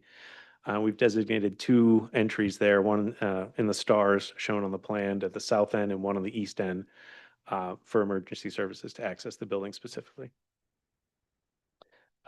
We will be addressing the traffic peer review, part of which is providing that sidewalk connection that I mentioned. And just providing the remaining traffic impact information so the town can assess impact fees as well. Third-party engineering from Haley Ward provided 2 comments. Again, why does the development include additional parking spaces more than required? And a lot of that was, again, the parking lot itself was well over-designed initially to today's parking standards. So while we are still meeting minimums, there's still some remainder additional parking out there. And previously, I will state, we had in our submission that Haley Ward picked up, we did have a foundation drain that was outletting towards that wetland buffer. We're going to make sure that comes off there and is tied into actually our stormwater under drains there and is tied in appropriately to the stormwater there and not through the wetlands. Did want to make sure we just provided some additional architectural renderings as well. Gives you an idea of the building, a little bit more detail than our sketch plan. This is on the north side of the building as you arrive from Southborough Drive, that front corner of the building. As you round the corner, this is towards the drop-off and arrival sequence area. Again, this is the east side of the building, really the front side of the building from the ADA parking access. And then the south side of the building there on the side where you'll have underground stormwater there beneath the grass, as well as it's the employee exits on the sides or the back here. Materials for the building certainly have a mixture of materials, some metal screening, metal paneling, and kind of up as a part of the awnings and canopies. We'll have screening for all the HVAC equipment on the roof, a mixture of fiber cement and brick as well. So trying to keep the material simple, non-reflective, and easy to construct, clean. I did want to point out that I kind of glossed over in the architectural rendering here.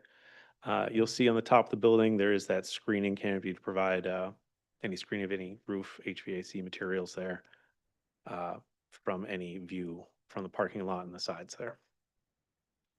With that, I'd certainly yield my time back over to the board and answer any questions you all may have this evening.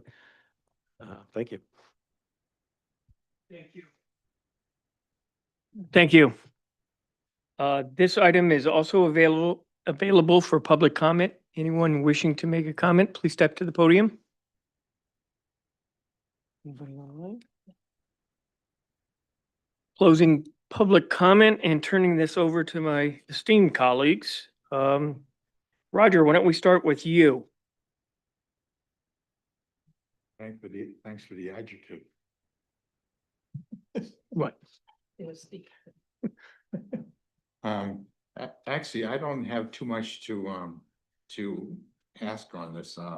I think it's pretty well laid out here. I think the rendering looks really nice, and I think it's a great use of this space, this excess parking space for this type of facility. So the only thing I had a note to ask about was the sidewalk out to Southborough Drive, and they're taking care of that. So I don't really have anything else to say at this point. I'll pass it back to the distinguished chair. All right. Well, thanks a lot, Roger. Rachel, you want to go? Sure. I've got just a couple of things in it. It could be that I can't read the 2-point font that the plans are written in. As I look at the parking lot and the parking arrangement, the service drive was one way. Folks come out of that, and when they hit what appears to be a bar, is there a stop sign there? Correct. Okay. On the other side of the stop sign, does it say no entry? Correct, yes. Okay.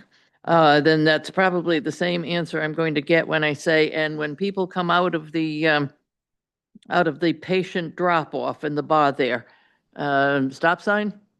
Yes. And no entry. Correct. This is wonderful. The next question I have is, how do people know how to get out of there? In other words, the service trucks come out, they can turn left or they can go straight ahead. what would be preferable in terms of getting them out of there without their going fast?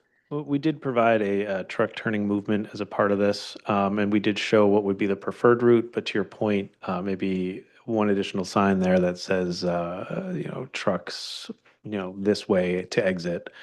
There are two exits out of the site on Southborough Drive specifically that they'll have access to. The easiest one will be kind of taking that bottom row, actually all the way along the bottom, or they could turn up in the middle there and either exiting out to the left or the right from there.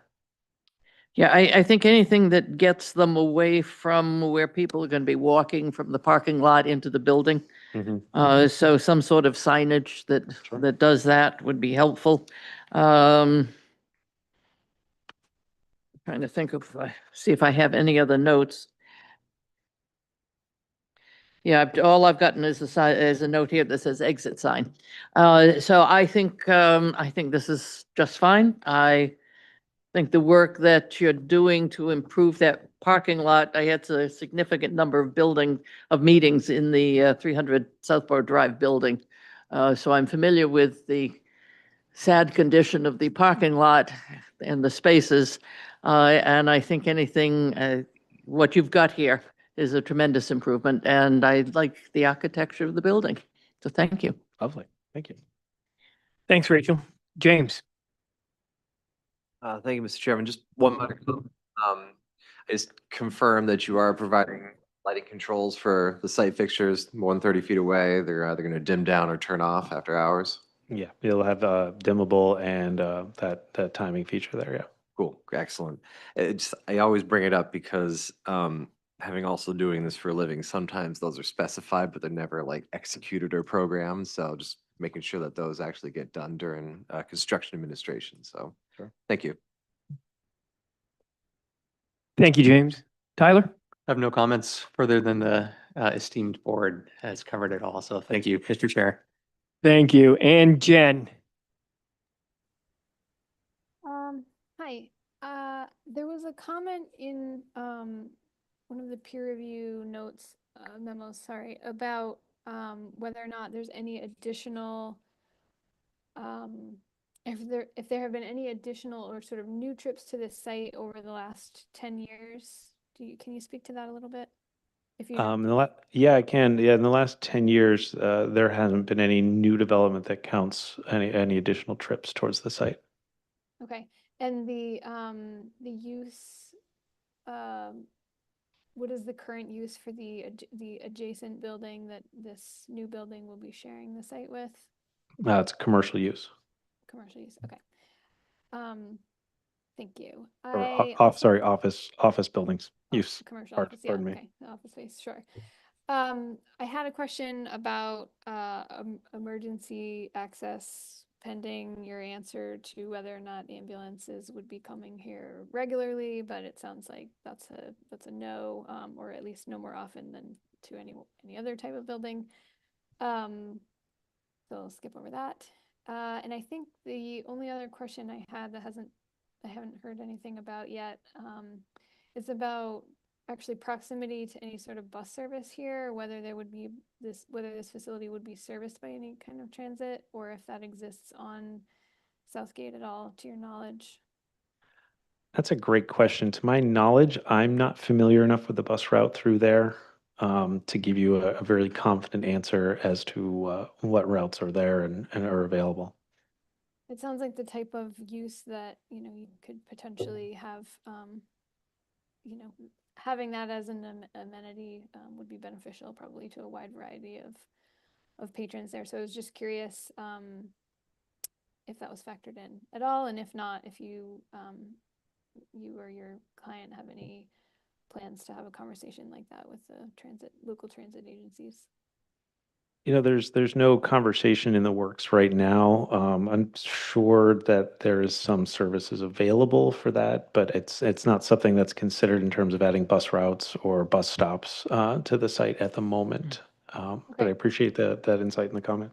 Yeah, and presumably if there was, I know there is a local service that sort of provides, it's like semi-public, semi-private rides for medical medical appointments and other things. But it sounds as though if that was the case, your site's being designed to accommodate sort of those smaller box truck style, a small bus or van, either way. So that sounds good. In terms of access to the site, yes, I mean, we've looked at that from box truck access as well as fire truck access. So I'd be confident that if there was a need for any sort of larger vehicle, that it certainly could make the rounds. Sure. Okay. I think that's great. That's No, all thank that I you. have. Thanks. Thanks, Jen. You answered my question about HVAC mechanicals on the roof with a facade, so that's great. We won't see those. There is in the traffic peer review mention of an internal sidewalk connection. Can you just show me on the plans where that is located? It's on the west side of the building site. Yes, I can show that to you. I just gotta reshare here real quick. Henry, would it be better on Google Maps? Sure, yeah, that'd be fine, yeah. That's great. Or does that mean you're pulling it up for me? Sounds excellent. Can share.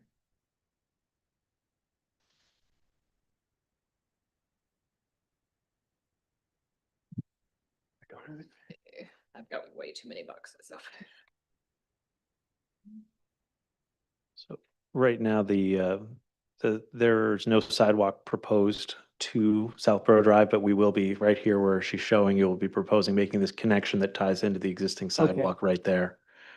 And that sidewalk does have a series of crosswalks that actually it moves. There's like a signage and mapping area for vehicular pull-off, and there's crosswalks and sidewalks that lead all the way to Payne Road from there. So it does join the greater pedestrian circulation system.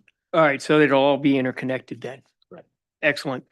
That's all I have. You have it updated. Thank you. I do have a motion for this site plan review. I move to approve the project titled 300 Southborough Drive proposed by Maine Health. The project is depicted in plan sets prepared by Sebago Technics dated 7/18/25. The application is approved with the following findings and conditions. Findings: the project will include construction of a 2,300 square foot ambulatory surgery center at 300 Southborough Drive. The planning board finds that the project meets the requirements of the site plan review and zoning ordinances with the following conditions. Condition 1, prior to the start of the construction, the applicant shall schedule a pre-construction meeting. The meeting shall include appropriate town staff, the developer, and their site contractor, and is to be coordinated through the planning department. The below must be addressed prior to scheduling the pre-construction meeting. A, address the staff comments and recommended conditions of approval in the staff memo dated 8/18/25. Address the comments in the traffic peer review memo dated 8/7/25. Address the comments in the Haley Ward peer review memo dated 8/5/25. Address the planning board comments discussed at the 8/18 meeting. This includes provide additional service and truck wayfinding. And 2, confirm lighting times and controllers are installed. E, provide the final full plan set to the planning department. This shall include the site and civil plans, landscape plans, lighting plans, and architectural renderings and elevations. F, the applicant shall execute a record of stormwater maintenance agreement with the town. The form of the stormwater maintenance agreement is located in Appendix 1 of the Town of Scarborough's Chapter 419 Post-Construction Stormwater Infrastructure Management Ordinance. G, payment of the Chapter 19 Stormwater Maintenance Agreement and reporting fee total of $750. And H, payment of all review fees and invoices. This shall be reviewed by the planning department. Number 2, prior to the issuance of the building permit, the applicant shall pay the traffic impact fees after calculations are approved. 3, prior to the issuance of the certificate of occupancy, the applicant shall submit evidence in the form of a letter or plan prepared and stamped by a professional engineer who either prepared the post-construction stormwater management plan and its associated facilities or supervised the plan and facility construction implementation. The letter or plan shall certify that the stormwater management facilities have been installed in accordance with the approved post-construction stormwater management plan, and they will function as intended by said plan. B, provide an as-built plan for the site. And C, request an inspection by the planning department to ensure compliance with this planning board approval. Do I have a second? Second. Thank you, Rachel. Any further comments? Seeing none. Helen, you want to take the roll? Rachel Hendrickson, Yes. Rick Meinking, Yes. James Hebert, Yes. Jennifer Ladd, Yes. Roger Beatty. Roger Beatty. Yes. All right. Good addition to that. Thank you for your time tonight.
We got a red light. So welcome back all. Thank you for that short break. And we will now move to agenda 4.05.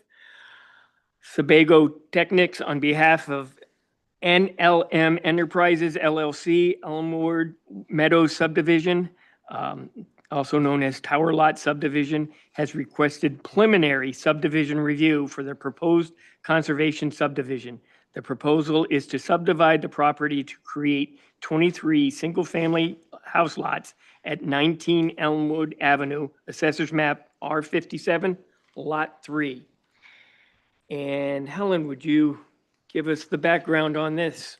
Thank you, Mr. Chair. As you stated, this is a proposal for a 23 lot conservation subdivision on a 16.8 acre parcel at 19 Elmwood Avenue. The sketch plan for this project was seen by this board in January. It's in the R2 zone and it will require 23 permits from the rate of growth area 1, and the applicant is available for discussion. Thank you. And for the applicant? Hello, Chris Taylor, professional engineer with Sebago Technics, representing NLM Enterprises tonight. Let me throw something up here if I can share my screen. Should be on the Zoom.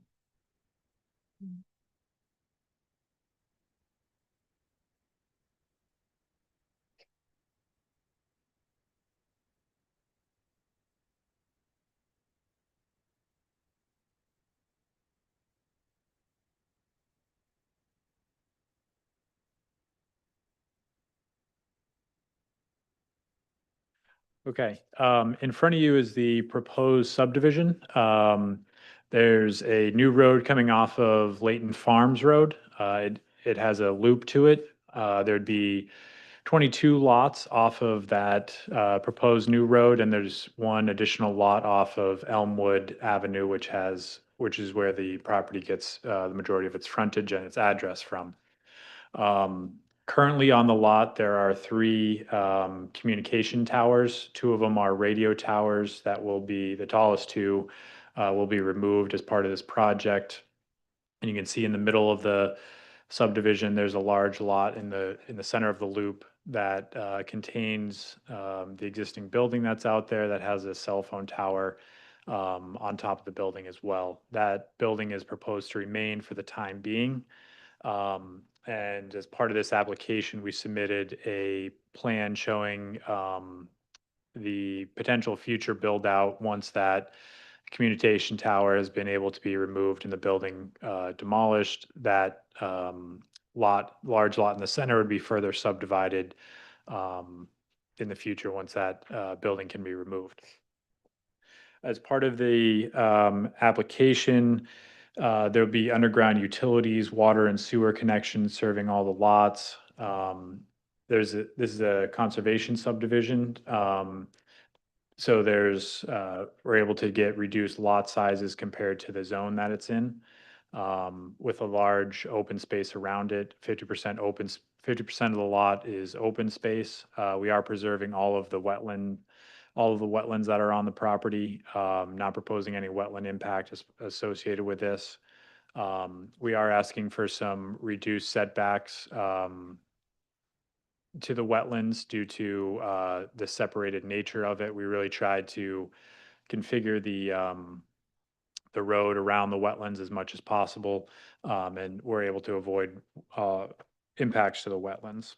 We're also proposing 2 light poles, one at each of the intersections, one at the driveway entrance to, or where the proposed new road is coming off of Layton Farms Road, and then another light pole where the road loops back on itself and there's an internal intersection there.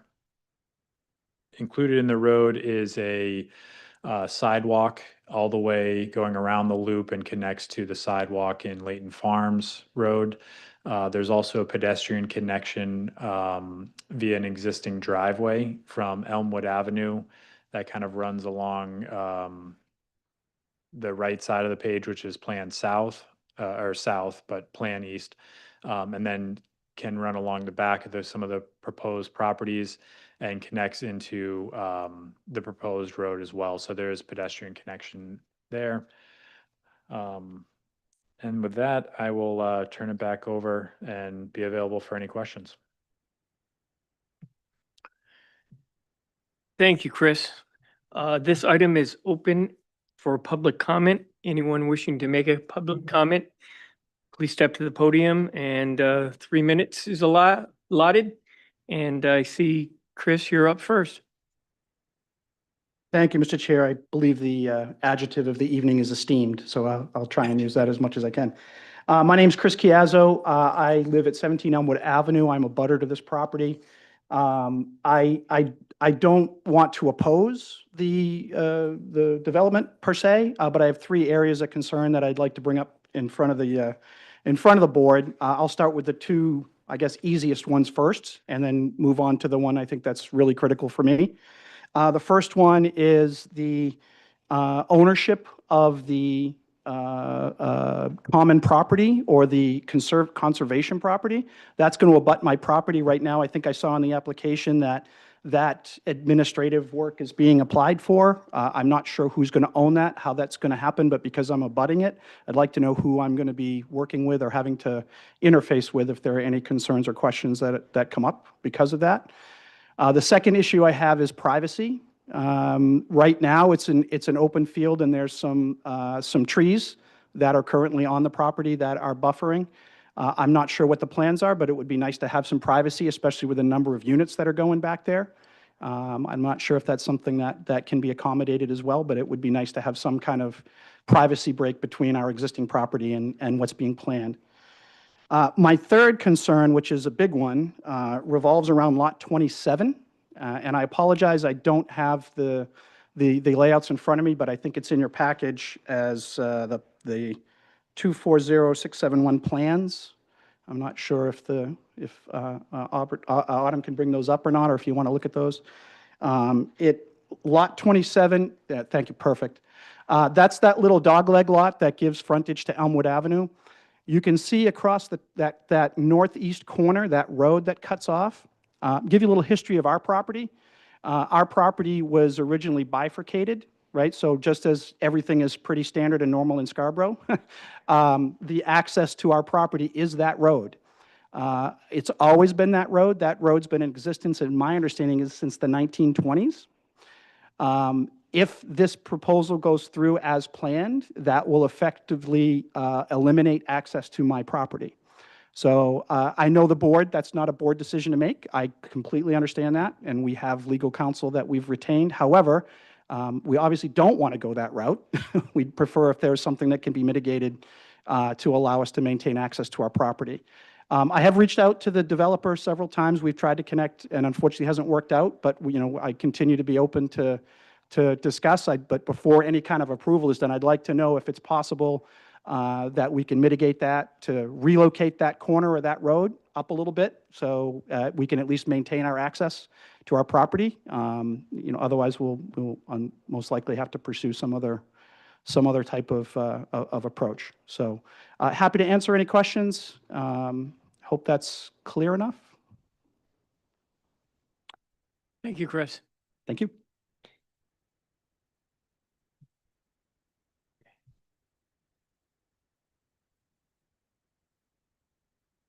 Good evening. My name is George Levine. I live at 15 Elmwood Ave. I have 3 clarifying questions that I'd like to ask about the project. One is, what is the plan for the power that services the cell phone tower once this construction is underway? That power currently comes down the Chiazzo's driveway. And it looks like that power will now fly over some of these house lots. Second question is if we can ask how long that cell tower will stick around. All the documents refer to until the end of its lease, but they never give a date for what that lease time is going to be. And the third question was whether or not there's a plan in place for construction access. Will they be using the existing cell tower road for access, or will they be immediately building the construction access from the new the subdivision road? That's all. Thank you. Thank you, John. Anyone else in the audience? Going online, I see that we have somebody. Denise, would you like to speak?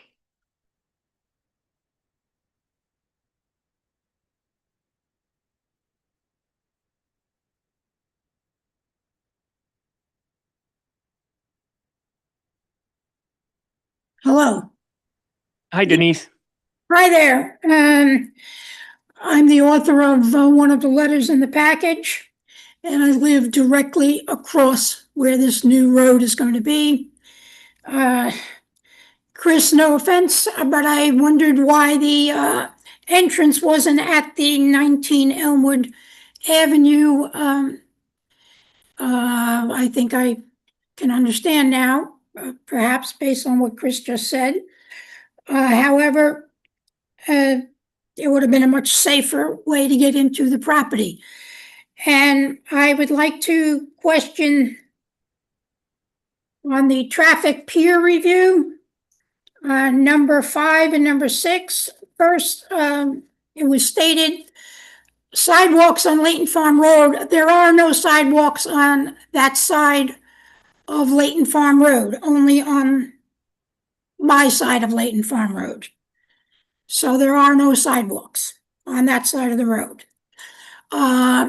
There's a mail house there, a cluster mail house on, and I think that's where you're proposing to put a crosswalk, which I seriously, strongly oppose, considering that crosswalk would literally shine right into my windows of my house. And besides, you're not factoring in how the people access that mailbox. They access that mailbox. It's a cluster mailbox servicing all of Leighton Farm Road and part of Dillon Road. And that those people pick up the mail when they come home from work. And that means they're going into the development and they're literally parking in what would now then become an open area. So a crosswalk serves no purpose. There is nobody except myself that walks to that mail house, and I certainly don't use any crosswalk. I just walk across the street.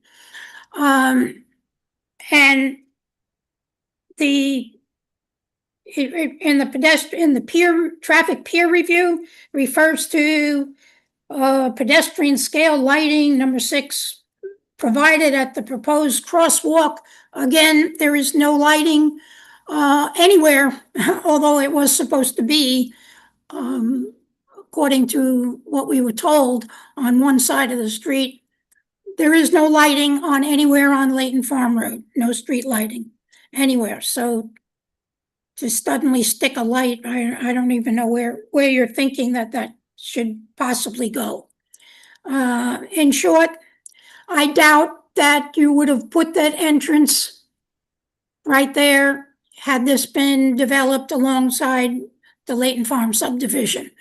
Why in the world you saw fit to amend the original documents to do away with the original entrance into this landlocked area that was in the back by Dillon Lane. You took that out of the equation in April of 2024. So those are my concerns. And nowhere in this traffic peer review does it address all the 80 homes on Leighton Farm Road that will now be crossing right in front of this T-bone intersection. So I wondered why that was not taken into account.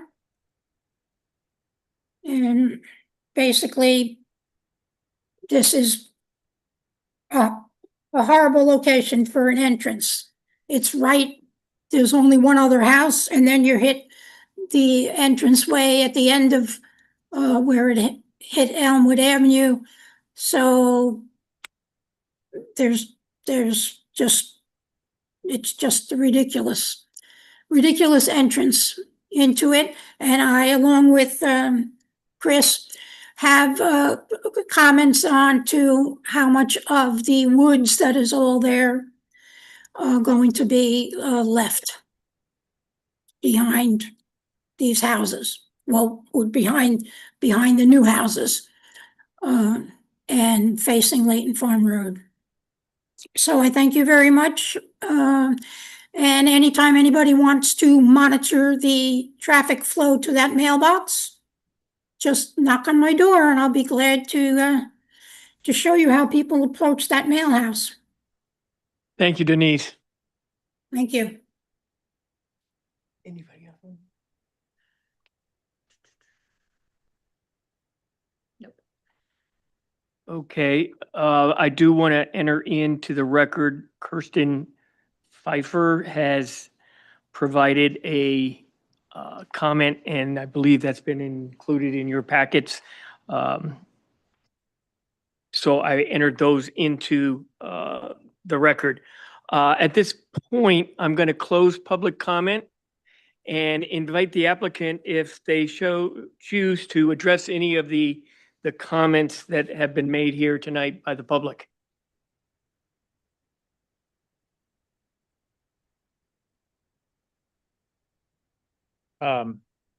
Yes, kind of going through here quickly. The open space would be owned by the homeowners association, is my understanding of it. That would be, so it'd be owned in common by the homeowners of the subdivision. That area, it would be restricted from development as part of this approval process. There'd be Okay. There'd be restrictions on what could be done in that land, but it wouldn't be development allowed. There is basically all the way around the proposed subdivision, there is open space kind of on the rear of the proposed lots that provides a buffer. And I'll share my screen here with the colored version of it. So the yellow are the proposed lots. You can see the lighter green area is the area that's currently a field, proposed to remain as a field. The darker green area is wooded area that's outside of the lot boundaries. So that is, we feel that there's pretty good buffer to the abutting properties to this, given that the conservation nature or conservation subdivision nature. The driveway that's up in this direction off of Elmwood Ave, we acknowledge that the driveway currently goes across one of the proposed lots. That will get relocated. There's an easement for a driveway that currently exists through there. So we'll work to get that driveway shown so that it doesn't go across one of the proposed lots and maintain access to the houses up there.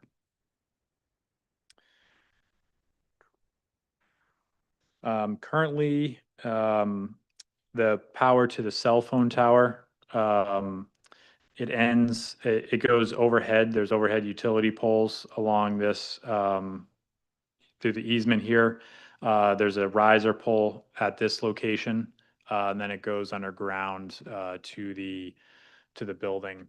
We are working on determining those locations and coordinating that in an easement with the proposed lots and coordinating that out. At this time, in terms of the cell phone tower, the length of it remaining, it's in negotiations. The applicant's trying to get the lease basically terminated so it can be done as soon as possible. And they're hopeful that it can be done quickly.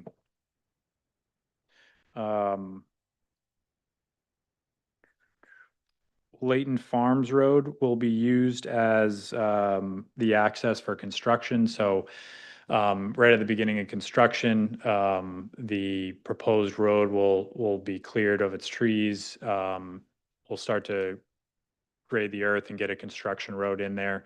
So the driveways off of Elmwood Ave, that will not be used in a construction manner. It'll be from the proposed road entrance.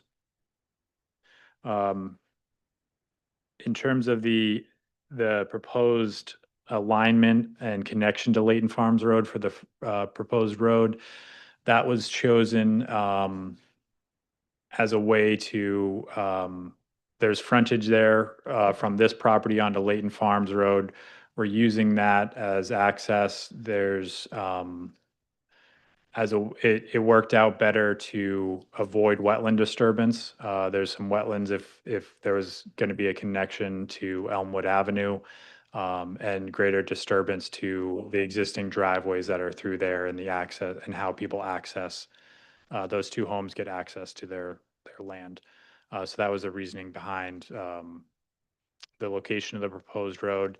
It also meets site distance requirements. We think it functions properly as it will be. I think I tried to hit on all the questions that I was able to jot down. Yeah, you did well, Chris. Thanks. I will now open this up to the board. James, you want to start this one off? Sure. Thank you, Mr. Chairman. I have a couple things here, more generally about, I guess, in general, if I'd like to have on the record in writing the termination date of when the cell phone tower is going to be going down, just so that we wouldn't be aware of this, so that we're not being accidentally left with it for the next possibly many years if it falls through. I'm thinking of the Acura dealership project where that sort of sat incomplete and unfinished for a very long period of time. And I'm wondering if that could be a possibility here as well, just to know on the record that we can tell anybody who asks. I don't support waivers to wetland setbacks here. We went through a major discussion with the town about wetland setbacks when the town finally adopted a 25-foot setback, which is far lower than what we had recommended and others had recommended as well. Seeing that if we're looking at lots 13 and 14 here, there's a good chance those lots probably wouldn't have been allowed, but now we have very small 0.23 acre and 0.17 acre lots. With a small home here and general typical use of a dwelling, I have a 4 and a 6-year-old at home, and I know exactly what goes on outside. It's chaos and it's fun. But with this kind of use of the structure this close to, I mean, you see the setback that's carved out of lot 14. I mean, generally homeowners are going to stick a shed somewhere, or they're going to do something with their yard and may or may not tell the town. So I'm really not, it does make me feel comfortable about potential long-lasting damage to this wetland here, having it come right into lot 14 and really abutting 13.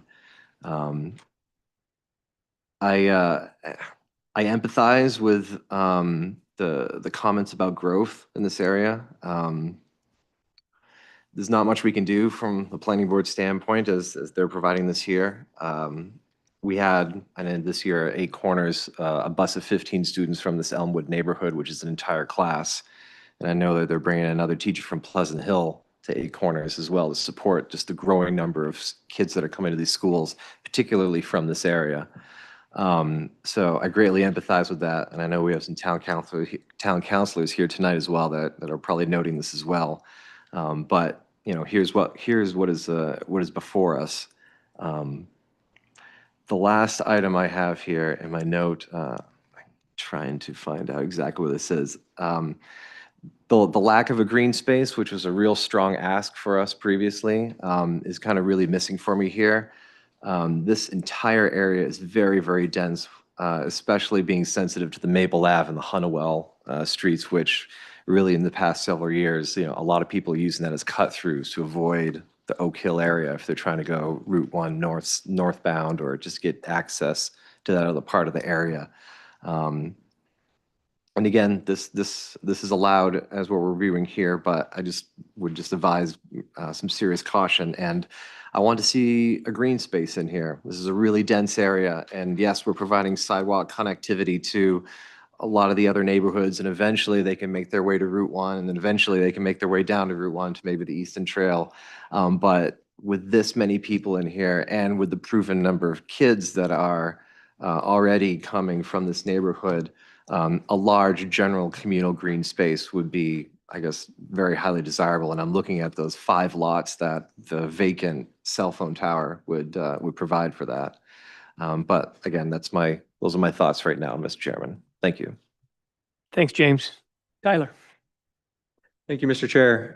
By way of disclosure and just for the record, I will mention that I live at 10 Layton Farm. So I live directly across the street, maybe just to the side of where this entrance is proposed. The house next to Denise, who commented earlier. So I'm intimately familiar with this area and with this project. Having lived in Layton Farm, I will say, it's a great place to live. I think this is a great use for this lot. The neighborhoods are well designed and just a great area to live. I do question the wisdom of this entrance design as it's currently laid out. What's difficult to see here is that as you travel into Layton Farm, this entrance is right before an S curve that is by the peer review study appropriate for 25-mile-per-hour traffic, which the neighborhood doesn't have a listed speed limit. I will say it's seldom that people are traveling 25 miles per hour. That S curve as well can be problematic in that there is always cars parked on this 24-foot wide road, which narrows the travel way down to 1 lane. Furthermore, there's one house as you go out of Layton Farm past that entrance that always has cars on the roadway. Now, if you're restricting this down to 1 lane at the S curve and leading out to the stop sign with Elmwood, having cars turn across that potentially restricted travel way creates a traffic hazard and a safety issue. Denise alluded to the appropriate observation that with the mailbox complex right where this entranceway is proposed as well, the way people get their mail is they pull their car off to the side of the road, or they just park on the road rather, get their mail. And so there's traffic constraint there as well.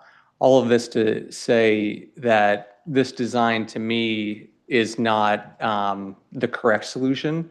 I think there are other solutions. I will also just remind the board that as part of the Layton Farm development, in the 5th amended site plan last April, there was a right-of-way to be reserved coming off of Dillon into this neighborhood that was to be deeded to the town, but as part of the 5th amended site plan last April, that right-of-way was deeded to, as we look at our plan, the lot owned by Jennifer Tremberth and Daniel Maeda. So that's all to say there are other options to get into this neighborhood. The Haley Ward peer review also observed or brought the question up as to whether 1 entrance is sufficient for a development of this size.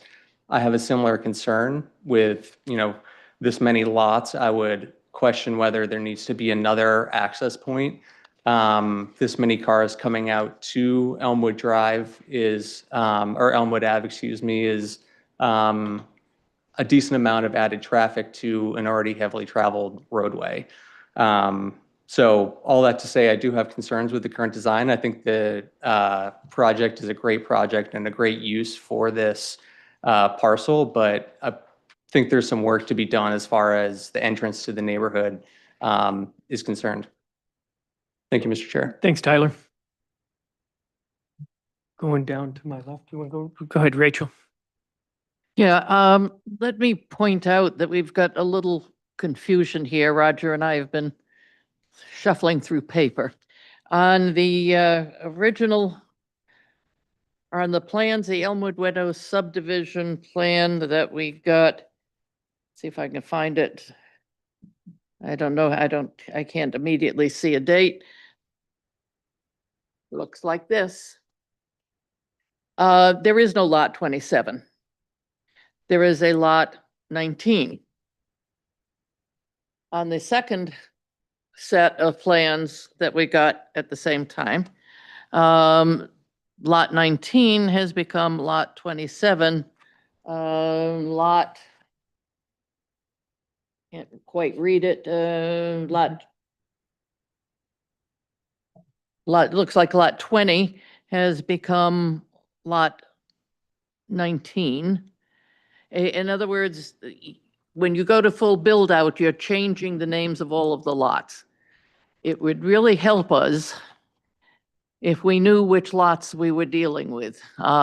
So to change all of the numbers at full build out from what you're approaching us for provides a great deal of confusion. Now, the next question I have, and this is one I guess for the staff, is for the staff, when we get a conservation subdivision, we're accustomed to deciding if it's eligible for conservation subdivision by seeing how it would be subdivided, were it to be subdivided according to non-conservation standards. And I don't see that in the packet. That's a way to determine actually if they can put as many houses there as they can. I have not seen that, but we can look into it. My understanding is that if it's disturbing over an acre of wetland, it's required to go the subdivision of the conservation subdivision route.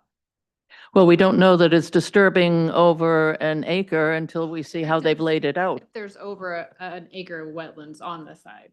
Sorry, I misspoke. That's what. I think we need to see that because I'm accustomed to seeing the actual layout. And it would go the 20,000 square foot lot going around all the wetlands to determine how many houses can fit there. Okay, we'll work with the applicants. Yeah, and that's really a baseline schemata that we have to take a look at. We can't say it's a conservation subdivision until they've proven it's a conservation subdivision eligible. So that's basically what I have. I still have some comments that I had at the last time, and that is given that there will be one tower left open or left up, that becomes an attractive nuisance, it becomes a danger for children because kids are going to want to play around there. So I ask that you take care of that by putting up fencing or some sort of security around there so children are not enticed to decide to decide they want to play in the tower or in that area. So let me see that the next time. I think my colleagues have covered a lot of the other issues, and that's what I have for this session. Thanks, Rachel. Roger. Thank you. When I first saw this, I was concerned about the access onto Layton Farm Road. And I was thinking that, I was wondering whether that should be more of a 90-degree angle onto Layton Farms versus the way it is. But listening to Denise Smith discuss it, I'm wondering if it were to be that. And the reason I thought about that was that being a perpendicular would tend, I think vehicles coming around that bend would tend to speed up along that bend. And if a road comes in more perpendicular, there'd be more of a tendency to slow down, possibly, But then I'm wondering, after listening to her, whether that would benefit or hurt her house because of headlights coming into her house. I don't know. That's just a thought I had after listening to her. I was scrambling after, Mr. Chiazzo gave his testimony up there. I was scrambling like Rachel was to try and figure out where this lot was that he was talking about. And so I'm a little confused about what he was saying. And then the other thing is, I think Tyler brought up some good points. And if I may, could I ask Tyler? He referred to Trembert and Mayetta. there's a lot, which lot would that be on this map? So those are two lots off of Dillon Drive. So as we look at the plan, it's on the far left is where Dillon Drive is, which is part of the Leighton Farm subdivision plan. Okay, so it'd be, are you talking, for instance, like lot We're lot 12 or lot 13? there, yeah. Yeah, it would be behind lots 10 to 8 to 10 kind of on this plan as we look at it. Oh, 8. 9. Yeah. Oh, okay, yes, okay, I'm sorry, yeah. So basically, you're suggesting that they should consider using that lot, because that lot was initially in the first rendering of this whole complex open space? So that was part of the Leighton Farm subdivision plan, Yeah. which was amended last April. And when the Leighton Farm subdivision plan was initially approved, it had a right of way off of Dillon Drive that was to be deeded to the town. In April of 2024, that plan was amended to deed that right of way to the two landowners on Dillon Drive. So it was theoretically going to be access to this parcel during the Leighton Farm development, but then it was deeded back to those landowners on Dillon Drive. So is there actually a structure on that property right now? There's there's two houses and the roadway in was built with one house having kind of a hammerhead driveway off of it. Yep. Oh, where is Yeah, it? yeah, yep, Oh, right there? yep. But that, my understanding is that land has been deeded back to those landowners. So it's no longer, there's no longer a right of way there. So that's, even though you're concerned about it, there's nothing we can do about it. Yeah, I just bring that up insofar as Yeah. consistency in terms of the information before the board, but also just to identify that, you know, there are alternative, we should consider options as far as accessing this parcel, even as you mentioned, whether it comes in at a 90 degrees, whether it's coming in kind of at an angle, just so we have kind of a comprehensive look at kind of the information put before the board. Well, I guess the question is, are there any other options for getting access to this property? I'm not sure there are any. I would maybe pose a question to the applicant if I Yeah, can sure. interrupt Roger. The tower complex is currently accessed by a road off of Elmwood. It's sounded like that wasn't, so the road is there currently, but it sounded like because of wetlands, that wasn't a desirable location to build the entrance into this development. Is that, why not go with the existing road? Yeah, there's so there's an existing driveway. It's basically a single lane wide road, gravel driveway that gives access to a lot off of it that doesn't have frontage on Elmwood. That driveway is in an easement area. That driveway provides access to the second house in from Elmwood, as well as it was used to access and kind of maintain the towers that are on the site now. We looked at coming in off of Elmwood Ave. We thought that putting the road in at that location would provide a pretty large disturbance to how those two houses are accessed currently, as well as it is closer to the wetland resources, and that would result in widening out the road to the road standards and getting the right of way in there would result in wetland impacts that can be avoided by accessing off of Leighton Farms Road. And how wide is that easement going through there for that road? There's a 20-foot wide access easement for the second property in. So that 20-foot easement's for utilities or for the road? Because it's both. It's both. Is that 20-foot? Yes. Easement? Correct. Okay, thanks. That's the same road that leads to the Chiazzos. Yeah. Yeah. He's got his driveway off Yeah, of that. yeah. And didn't we determine at the last time this was before us, we couldn't use that? During the sketch plan Yeah, in January? yeah, Yes, Because that's of what you wetlands, all right? talked about because of the wetland crossing that it would be Yeah. required. yeah.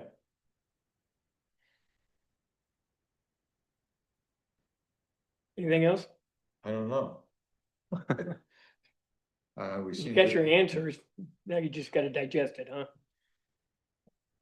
Let me just mention one other thing that James brought up about the common space, common area. And I thought the next agenda item is in a VR zone. All right, and I happened to notice when I was reading the material on it, that one of the features of that zone is what is called a communal recreational area. And when I think about this place, when you consider all heritage acres, I mean, heritage, no, what is Green Acres? No, it's not Green Acres. What's that area up there? Huh? There is green acres in that area. Yeah, there's really very few places for kids to just gather and just do whatever they want to do, whether it's play ball or whatever. There's nothing there, and this is an R2 zone. I'm not blaming you guys.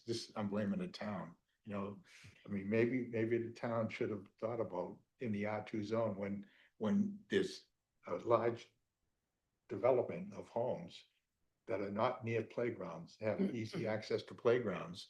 There should be something for the kids, some area where the kids can just do whatever they want to do, just play ball, whatever. Instead of, and I don't see where there's anything here. It seemed to me when when we first did this, this development, there was supposed to be some land set aside for open space, and now I don't know if that's conducive to any kind of a ball field or anything. I'm not talking about a formal playground, just a place where the kids can go and do their own thing, legitimate things. You done? I'm done. Thank you. Jen? Hi, thanks. I guess I'll just continue on with the point that Roger was just making. And also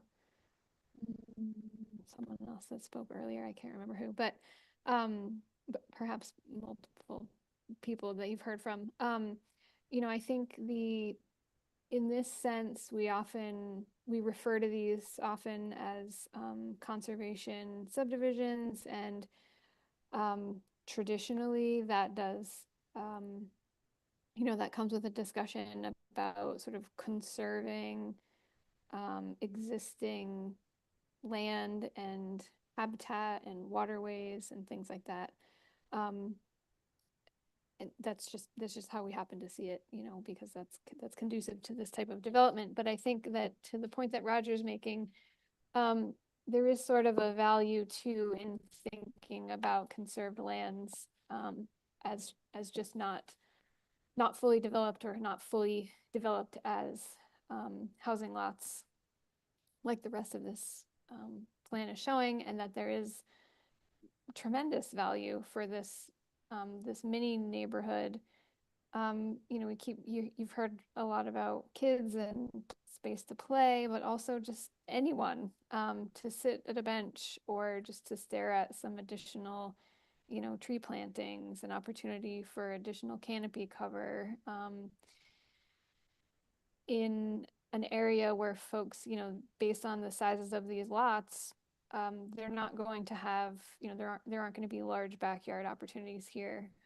And so anyway, one of the questions that I have comes from a question raised in the staff memo, I believe, about a discrepancy between the number of lots proposed on this plan currently, which does not include the division of that central area related to where the towers are now, and then like what a full build out for this would look like. But I would just ask the applicant's team to just really consider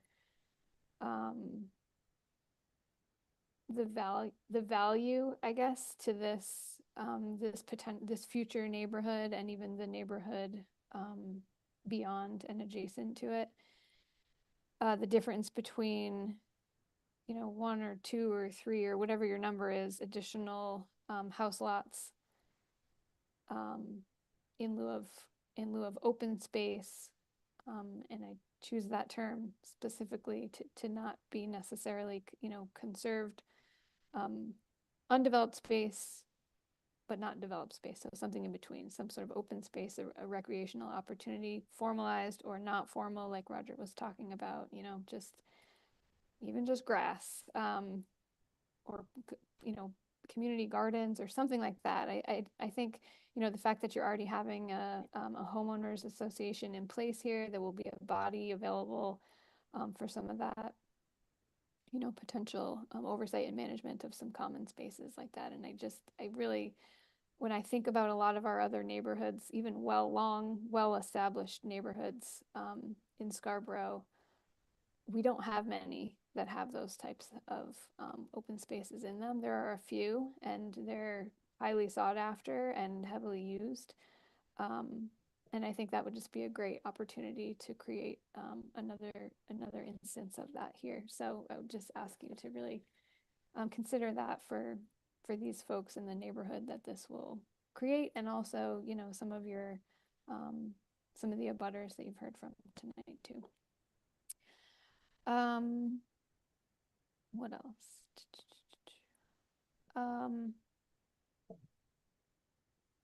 An additional question building off the earlier conversation around points of access to the site. And you provided a pretty good explanation, I thought, of how things are currently laid out with the current access onto Elmwood Avenue, that it's 20 feet wide, not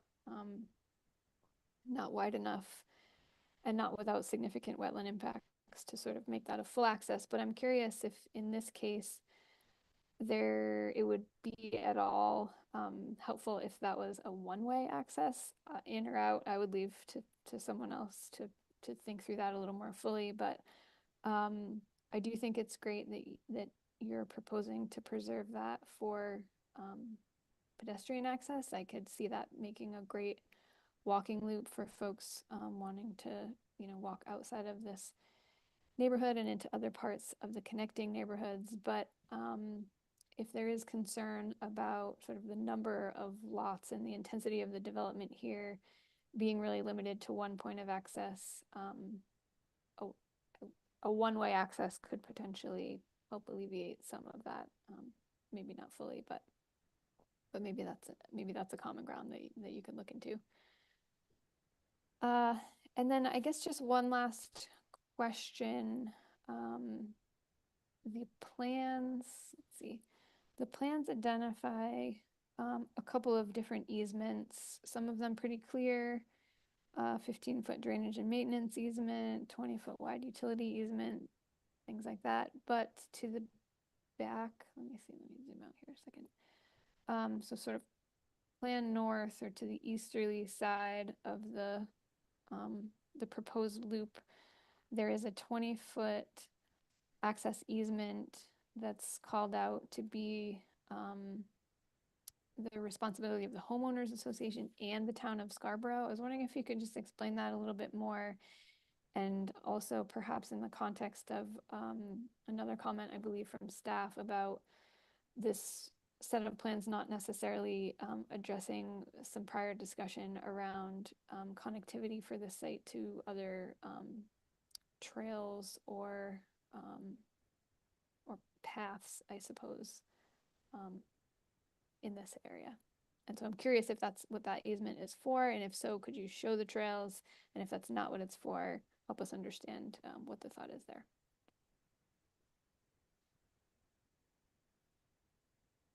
I want to respond to that. Yeah, if you'd like. Yes.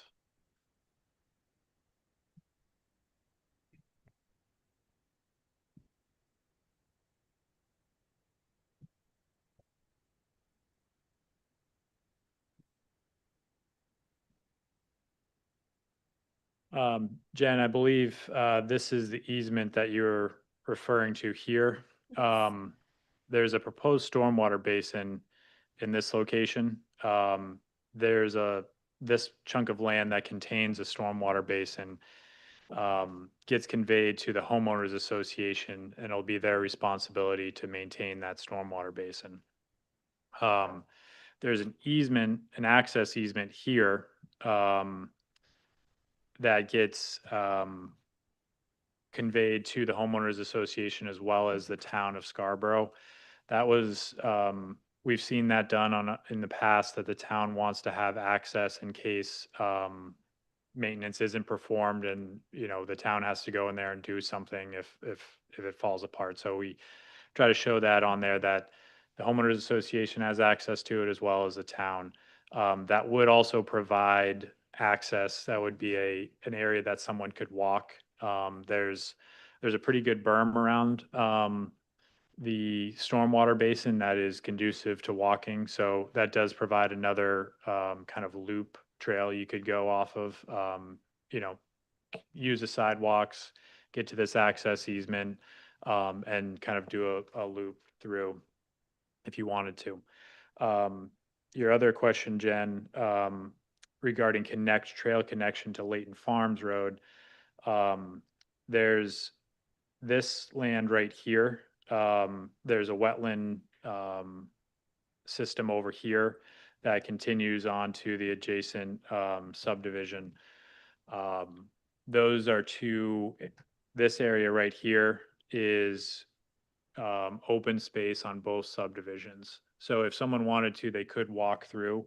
It is a wetland area, so this time of year we haven't had much rain, so someone could easily walk through that area.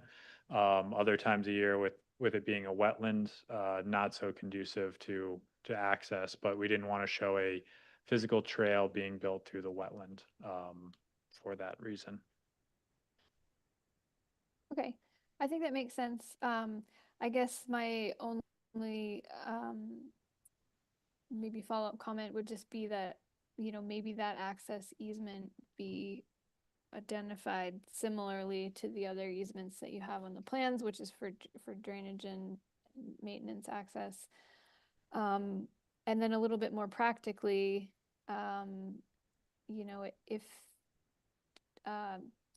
if that is available for, or will be sort of set aside as an easement for those purposes, but also would be available for folks to walk along.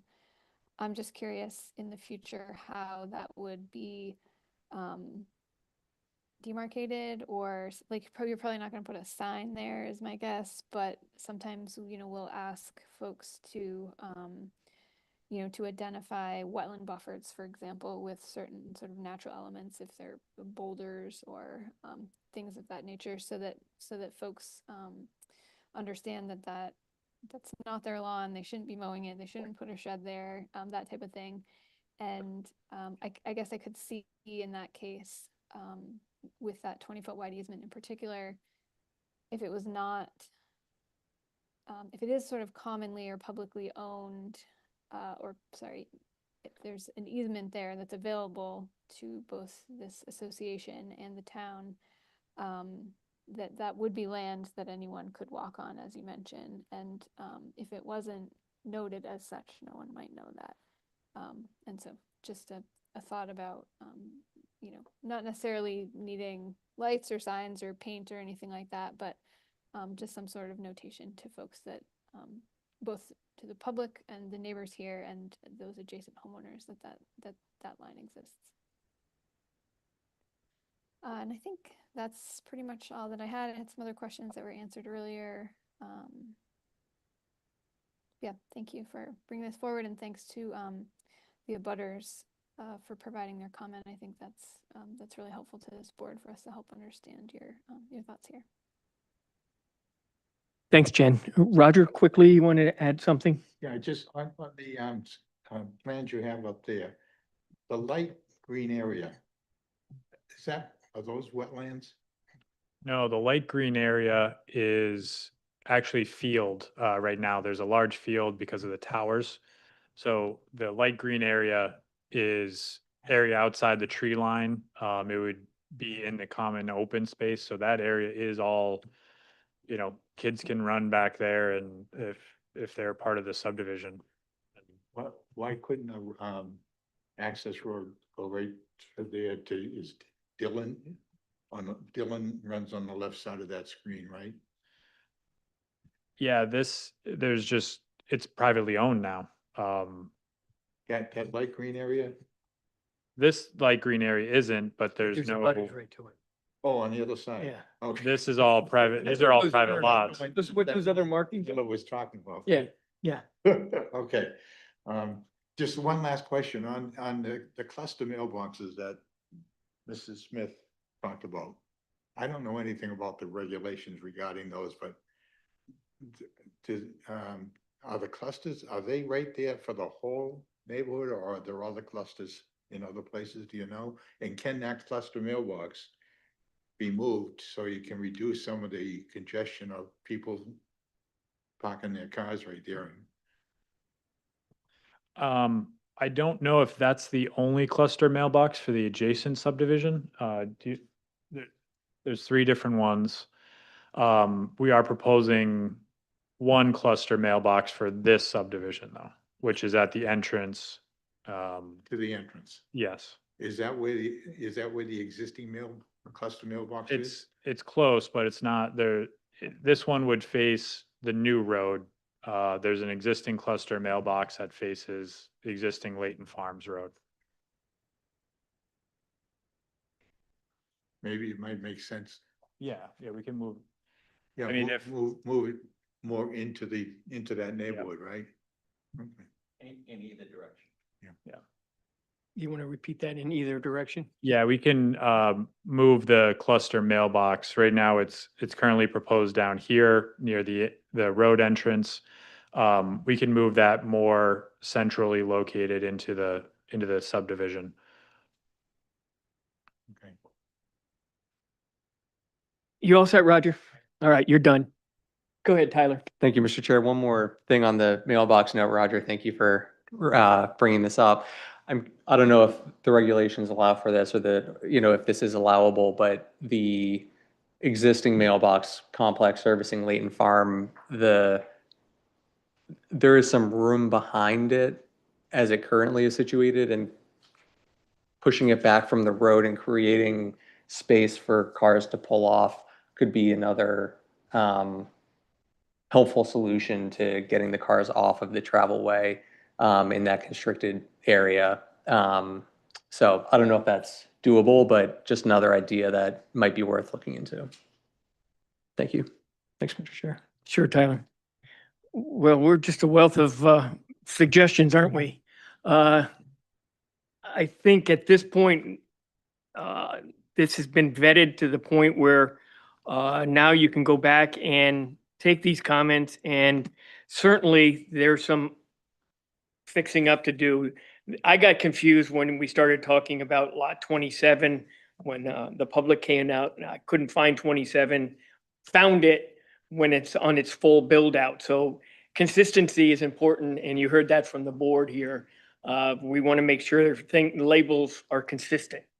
So that's a big, an easy task to take care of. At the same time, I think you've heard that we're interested in making sure there's something for the kids. And if it's possible, and understanding that there is some going to be undeveloped raw land there, doing something, maybe even a dog park or something like that where pets can be walked, might be a nice amenity. But other than that, I want to just check in with you because while we're only looking at this when it comes to us as a 23 lot subdivision, once it's been certainly vetted to be included as a conservation subdivision, do you have enough information from us on the full build out to the 27 lot? I believe so. I mean, the intention of the full build out is really just to further subdivide this lot here where the Correct. tower is. Once the towers are Yeah, it's commissioned. gone. And we've, laid that out there'd be, that one lot would be converted into 5 lots. They meet we submitted the plan to show that those lots meet the area requirement, the frontage and all that sort of thing. So we just wanted to, I guess, make sure that that was shown and, brought forward and right from the get-go. Right. Well, I think we provided you with maybe some ideas what you could do with those additional, well, 5 lots, it could be 4 lots, it could be 3 lots. It's, up to the applicant. But I just wanted you to make sure we're going to see this as a 23 lot subdivision next time we see this. But at the same time, knowing that there's an opportunity for further subdivision, we want to make sure that's kind of included in the big picture.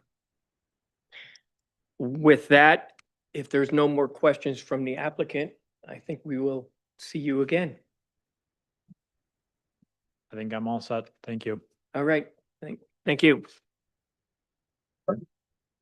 All right, folks, we're down to the last action item here. If I find my agenda. This is the Sawyer Road, right? Yes.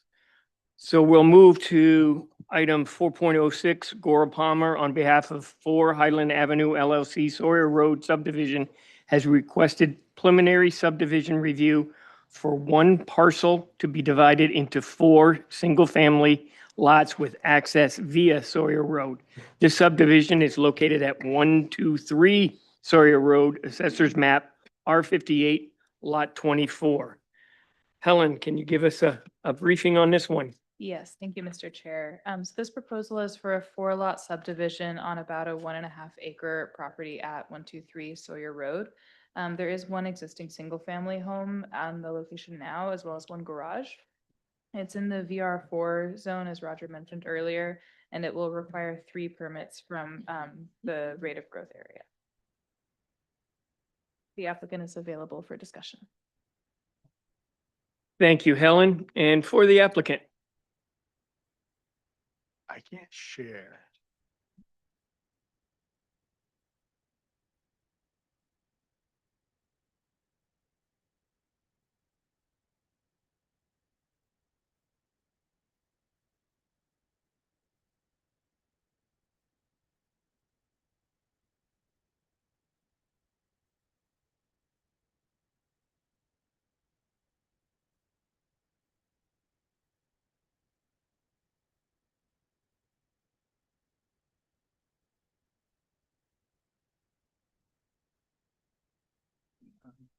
Register. All right, there we go. Hello, my name is Trevor Gettig from Gora Palmer. On behalf of Todd Rotondi and Ethan Morton with 4 Highland Ave LLC, we are bringing to the board this 4-lot subdivision at Sawyer Road, 123 Sawyer Road. As you can see, the site is located just to the east of Gorham Road, bordered to the southwest with some wooded area and residential units neighboring north side, east side, and west of the house. The site's surveyed at approximately 1.5 acres. There is an existing single-family home with a driveway well septic system, as well as an existing garage, which has its own driveway access point. The southwest wooded area is separated by a delineated stream draining to the west side of the site, which is tributary to Mill Brook. It has a 75-foot buffer that we have provided on the plan sets. As you will see here, this is our 4-lot layout. The single-family lot is expected to remain.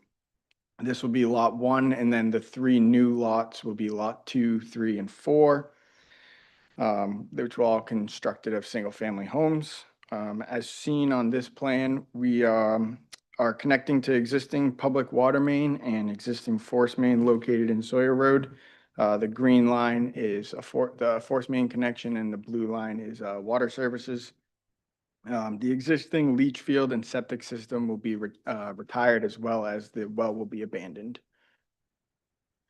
The proposed single-family houses will be treated with roofline drip edge filters and a bioretention cell located at the southeast corner of the lot. Grading from the proposed lots will be directed to the bioretention cell via drainage swales where runoff will enter the sediment forebay before draining via a 6-inch under drain pipe.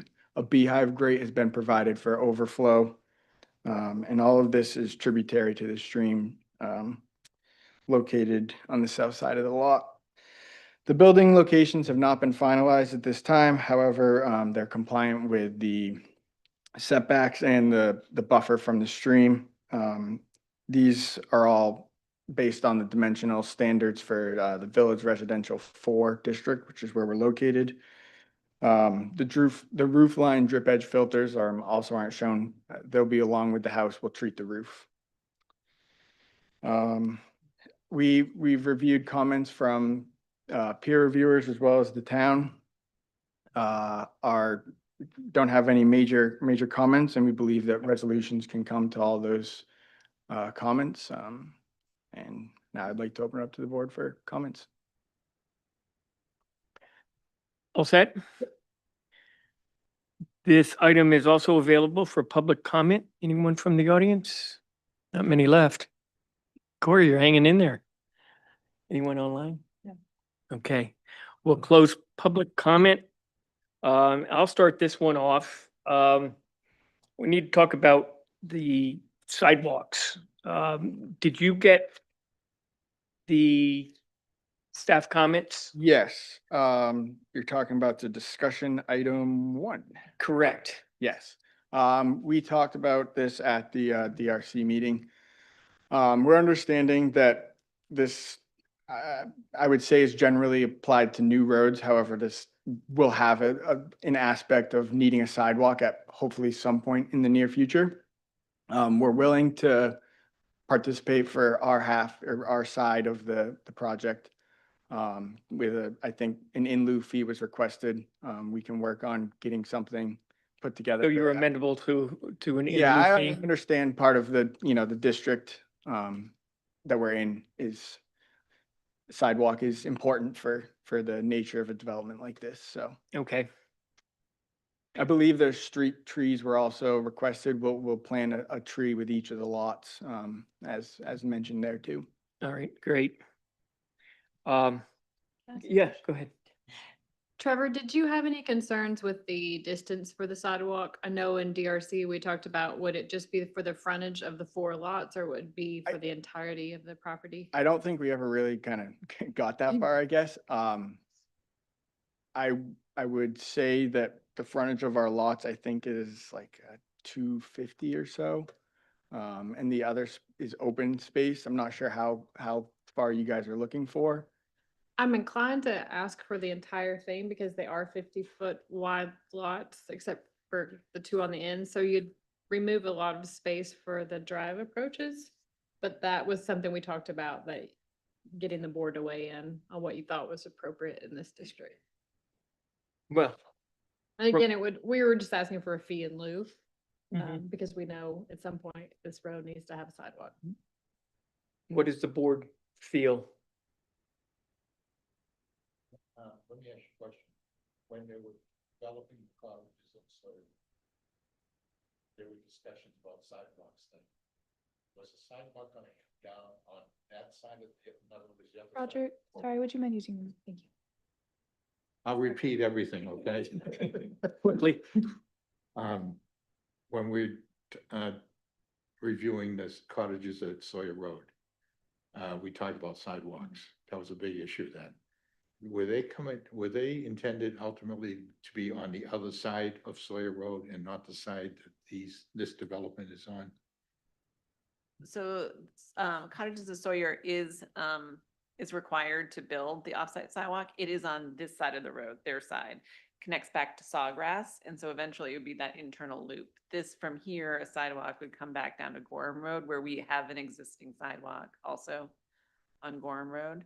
So this would be the missing piece. On this side of the road, Oh, on this side? on their side of the road, yes. Okay, okay. I mean, it doesn't mean that it doesn't flip flop. I mean, who knows what the future holds, but I will tell you that the sidewalk from Municipal Drive or from the municipal park here does carry down on that internal loop, kind of, Okay. if you understand that. So it goes back to, well, I'm inclined to want to get much sidewalk as we can. And Rachel, Yeah, as I think fee in lieu, but for the length of the property. anybody have strong opinions against that? Mr. Chair. Go ahead. They should put in sidewalk part of the place. Every little bit matters here. And if it is just on this one section here, it'll help prompt and promote further action. Well, we're just suggesting an in lieu fee at this point. I would rather have sidewalk, even if it's a small portion of it, rather. Okay. Roger, Did you want me to go first? well, no, I'm just trying to get this sidewalk thing taken care of. I'm fine with whatever you want to do. All right, we'll get, we're gonna ask you for the most amount of money we can get, so that, Same amount of money plus the fence to build it. right, and I think it's appropriate for this development to put their share in. Yeah, I would, for safety concerns, definitely not build it at this time, but with the fee, I think we can Okay, reach that. all right, so that just settles that then. Yep. All right. Yeah, Roger, why don't you get yourself out of the way here? Okay. Put my mic on. I wanted to ask you, I noticed on the prints, there's a bridge. Are you familiar with the bridge? Yes. Because the reason I'm asking you that is when the middle school was built, there were a number of trails that went from Sawyer Road up to the old, what was the old Wentworth School. And they were informal trails. But it was my understanding there were a number of bridges. And do you know whether anybody uses this bridge? So this, I guess, could lead to one of the other discussion points, which was the amenities in the open space. We talked about at the DRC, the applicants looking to upgrade the bridge to make it passable at this time. And that leads to the network of trails that I believe you're talking about. I haven't actually gone out and looked at them myself, but upgrading that bridge and placing a bench next to it to promote the activity to that wooded area, I think is what we'd like to do for open space and making sure that that bridge is safe for passing. I haven't been on the bridge myself. I know that it leads to the network of trails, but we've discussed making sure that bridge remains there and serves as passable. Okay, good. And there'll be, when this gets developed with these, renovation of the existing home and the 3 other homes, there will be access, kids or adults will have access still to get over that bridge to get up to the middle school and the whole school complex. Yeah, I mean, I think the lot would currently, you'd have to go onto the lot for like an open to the public, but at least for this subdivision, they'd have access to that. And maybe down the road, we could look into some sort of, public access to that area or connecting to the sidewalk or something through the open space. That's good. They were, as far as I know, they're informal trails. They just organically developed over the years. That's what I've been told is it's loose network of trails in there. Yeah. The other question I have is for our town engineer. Do you recall a number of years ago, there was a lot of water problems back there with that stream that went through there? Have they had any problems in recent years that you're aware of? We are continue to kind of monitor this section of Millbrook. We did an upgrade to the culverts on Gorham Road when we did those improvements. I think it's more further down that we have ongoing flooding issues where people's septic systems more closer to Sawgrass, because that Sawgrass culvert they utilized an existing culvert rather than upgrading it, which was undersized. I think that really is the stem of the problem. It crosses under Sawyer and then under Sawgrass. There's in series issue there. The town has done a design to upgrade those. They're extremely expensive. Has not moved forward. I think there were some issues you could see from Gorham Road and heavy events, probably up in this area. I think since some of the smaller culverts have been upgraded, I have seen less in the past, I would say 5 years. And I don't know if you guys did any kind of analysis around that, but I just anecdotally, because we do kind of keep that eye on that. And as you guys know, Steve Berg is one of the landowners that was, was part of the transportation committee and was very vocal and like letting us know what was going on. He has been very happy with the improvements on Gorham Road that actually took down some of the standing water that like they were starting from. So we were kind of starting at a lower level. So I think a lot of those improvements helped in the underdrain, and you can see some of that infrastructure along Gorham Road, I think only helped with the issues that used to be happening up there. Okay, good. I can, I can see this whole corridor, Sawyer Road. This is an area you're in transition. You can almost see it. If you ride down there, there's a number of older, smaller homes, and gradually through natural evolution, they're being changed, just like this. I can see this happening. And we've already had some in recent years, a few lots combined. Besides the whole Sawyer, the cottages at Sawyer. So I don't think I have anything else at this point. I'm all set. Okay, Roger, thank you. Rachel? Yeah, I guess my basic comment is this proposal fits in very well with the comp plan because it really is infill. It has taken some land that is in use, but can be more productive in terms of homes. And it will put another home on the sewer and water. I recall the struggle we had and the conversations we had around the cottages to get the sewer from Gorham Road to the cottages area. So we are now seeing the benefit of that through removing one septic system and not putting in 3 more in an area that does have a waterway that we consider important. So I actually have no questions other than to say I think this is a good proposal. Thank you. Thank you, Rachel. Want to go, James? Thank you, Mr. Chairman. Yeah, I don't have any issues with this. As Rachel said, it's infill. That's for an improved area and matches the comprehensive plan. I appreciate the planting of the shade trees on each of the lots. I'm not going to make a big deal about the in lieu fee. It's just my personal opinion. I think construction dollars spent today are better than the higher construction costs that are going to be tomorrow because, I mean, from what I have seen, the construction costs are just going up and up and up. So that's why I always tend to, appreciate that. yeah, I'm looking out for the dollar, it's otherwise the town will pay more for it if we end up doing it, not next year, but maybe 5 years from now or 10 years from now. That sidewalk is not going to be what the in lieu fee was for this small portion. So that's my standpoint when I come across on that. Not trying to be mean or anything. I like sidewalks. That's all I have. Thank you. All right, James. Tyler? No questions from me, Mr. Chair. Thank you. All right, and Jen?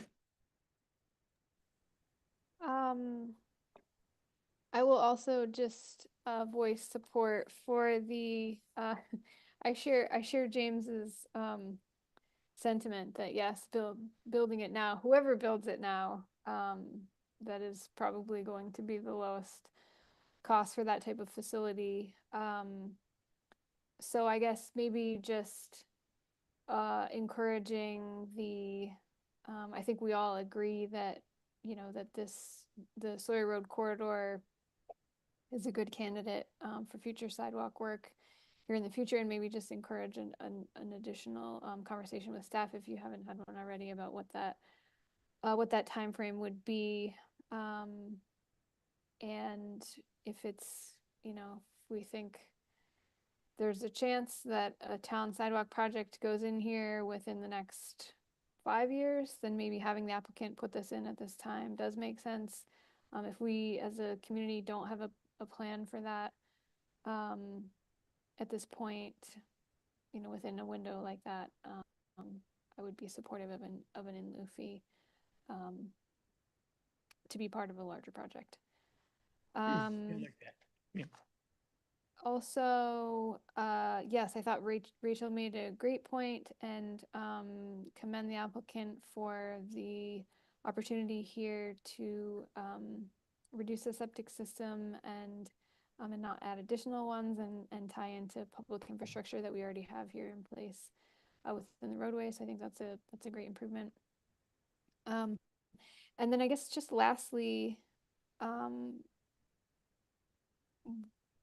one, it was a little hard. I just went back sort of quickly through the plans, but I guess a general comment about maintaining access in sort of a recreation fashion, or otherwise. You obviously heard the dialogue that we had about the prior project, but just making sure that there would be the opportunity for a good connection between a future sidewalk facility on Sawyer Road and maybe some of the trails or parcels to the back. I don't believe that the back of your parcel, it looks like it abuts. It doesn't abut the school or municipally owned property, but it's probably just there's probably one parcel in between. And so I just mentioned that because of sort of the conversation around the bridge and like informal trail use, which I think is great, and just making sure that if we can't sort of formally protect that we're at least not precluding it by way of other parcels in the way, which I think that you're doing. So I'm just saying that I think that's good. So thanks for bringing this forward. Thanks, Jen. I'll just address the sidewalk comment too. I just feel like there's been some plans that we've reviewed recently, and we've kind of had the in lieu fee imposed, and I hate picking, which ones we're gonna charge, make them do now versus adding to the pot to do it when it's all done at once. So I'm coming out, and we didn't do it for others, we shouldn't do it for you.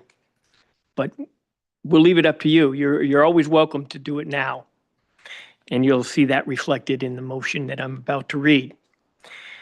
I move to approve the preliminary subdivision plan of the Sawyer Road subdivision proposed by 4 Highland Ave LLC. The project is depicted in plan set prepared by Gora Palmer, dated 7/21/25.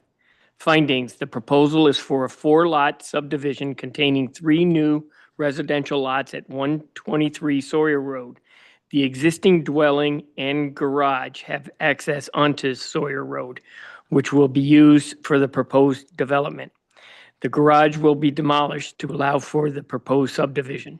The board finds this project meets the requirements of the subdivision ordinance, zoning ordinance, with the conditions below. Conditions: 1, address the staff comments and recommended conditions of approval dated 8/18/25. 2, provide access to stormwater facility, minimum 12 feet in width. Access should be in the easement to the HOA or all homeowners. Address the comments in the traffic peer review memo dated 8/5/25. Number 4, address the comments in the Haley Ward peer review memo dated 8/5/25. And 5, address the planning board comments discussed at the 8/18/25 meeting. This includes install or provide fee in lieu for sidewalks across entirety of the property. And 2, upgrade bridge structure for passing to create conductivity for the trails. Do I have a second? Second. Thank you, Rachel. Any further discussions? Seeing none. Helen, would you do the roll, please? Rachel Hendrickson, Yes. Rick Meinking, Yes. James Hebert, Yes. Jennifer Ladd, Yes. Roger Beely. Yes. Thank you. We'll see you again for the final. Thank you. Good luck. Thank you. Let's move on now to 5.01, minor development reviews. We have 4 seawalls that we are reviewing as, our peer reviewers are reviewing. That did not come before you all this time. They're 4 identical. Yes. They're all 4 identical and adjacent to each other.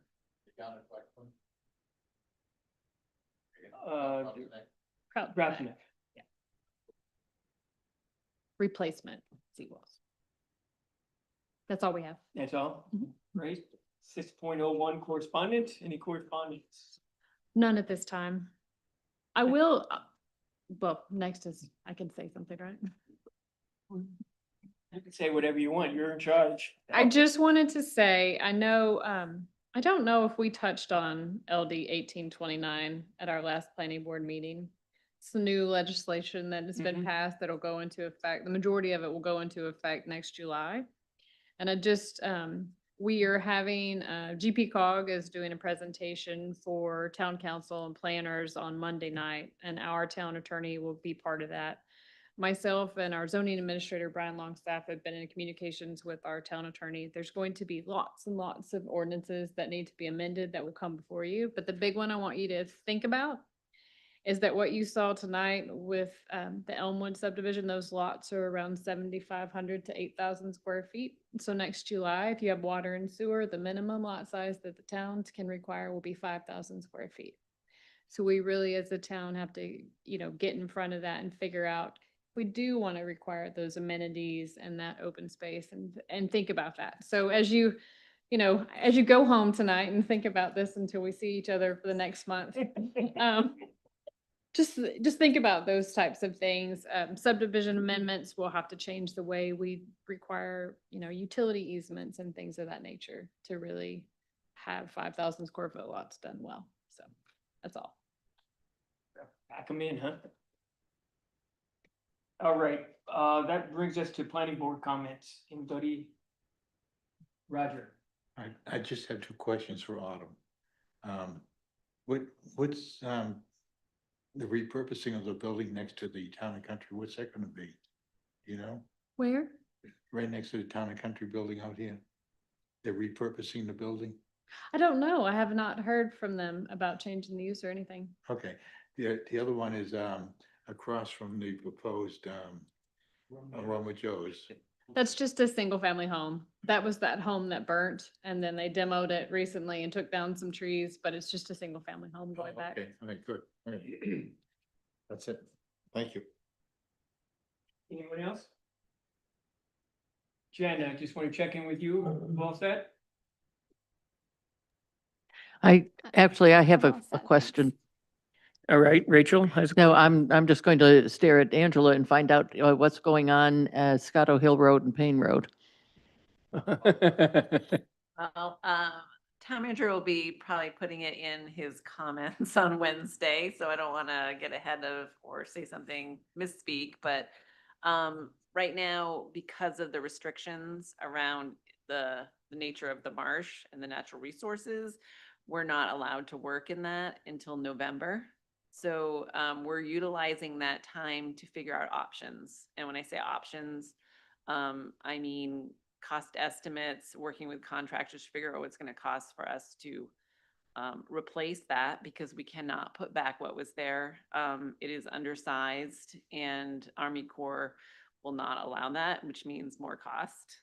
So it's a bigger project. Also, another option is Army Corps is asking us to apply for funding to possibly remove those culverts and restore the stream. That could potentially be a 0 cost to the town. because this is something the Army Corps was kind of looking for, to push us towards that and looking at restoring some of that. I will say the culvert replacement is its estimate is going to be a very big number and it is not funded through our budget process. So that would have to go through council. So, There's options, and I think staff is trying to utilize from here to November to do as much information, gather as much information and provide all those options to council to consider. yeah, I wanted to bring it up, one, because I live right off of Scarborough Hill Road. I have no dog in the hunt whether it stays open or is closed. Interesting. People have an opinion on that. Well, there are many people on my street who have comments, but I don't. But it's something that as we see the sea level change, and we actually become successful at restoring streams, and we are going to start seeing some changes in the way we provide roads. If Scarborough Hill Road is closed, the stream becomes open. It's something that it hasn't been for I don't know how many years. And we get a free-flowing stream into the marsh. So we're going to start seeing, I think, these sorts of, well, how do we handle this? Which do we prefer? And it's not necessarily something that's going to come before the planning board, but certainly I get phone calls about it. So I just think it's helpful that people are kept up to date on what's going on when we have something that may close a road or may keep it open. Do we preserve the stream? Do we create it? Do we allow it to flow free at the cost of the road, or do we say, no, really the cut through is more important? So it's something that the town council is going to have to deal with, and I wish them lots of luck. But there will be I would just mention, Yeah. there will be a public process around that and looking at those options that we would like to try to do before November comes, so that we are prepared to kind of make that decision. I will also mention, we just have a Wednesday's council workshop on the vulnerability assessment, which I encourage everybody to tune into. But part of that is also that culvert just upstream of it. There are 3 Payne Road culverts that flood out that need us to address. Those are not suggested to be removed. Those are suggested for upgrades, significant upgrades, so that we can deal with the marsh migration and trying to get that floodplain back.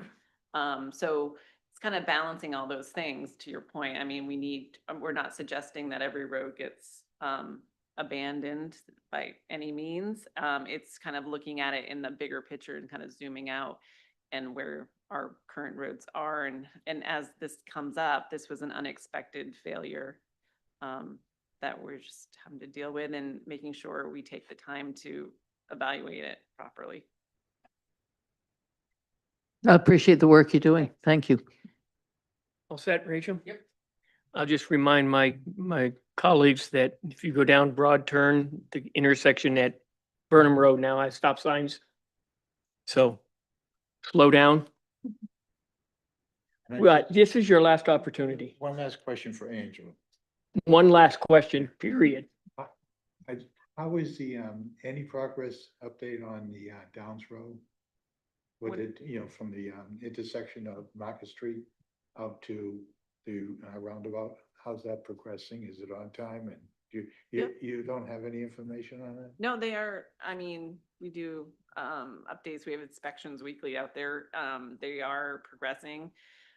It's nothing that will be for town acceptance anytime soon, but I know Intermed is talking about pulling off their preload, so they're going to start working on it.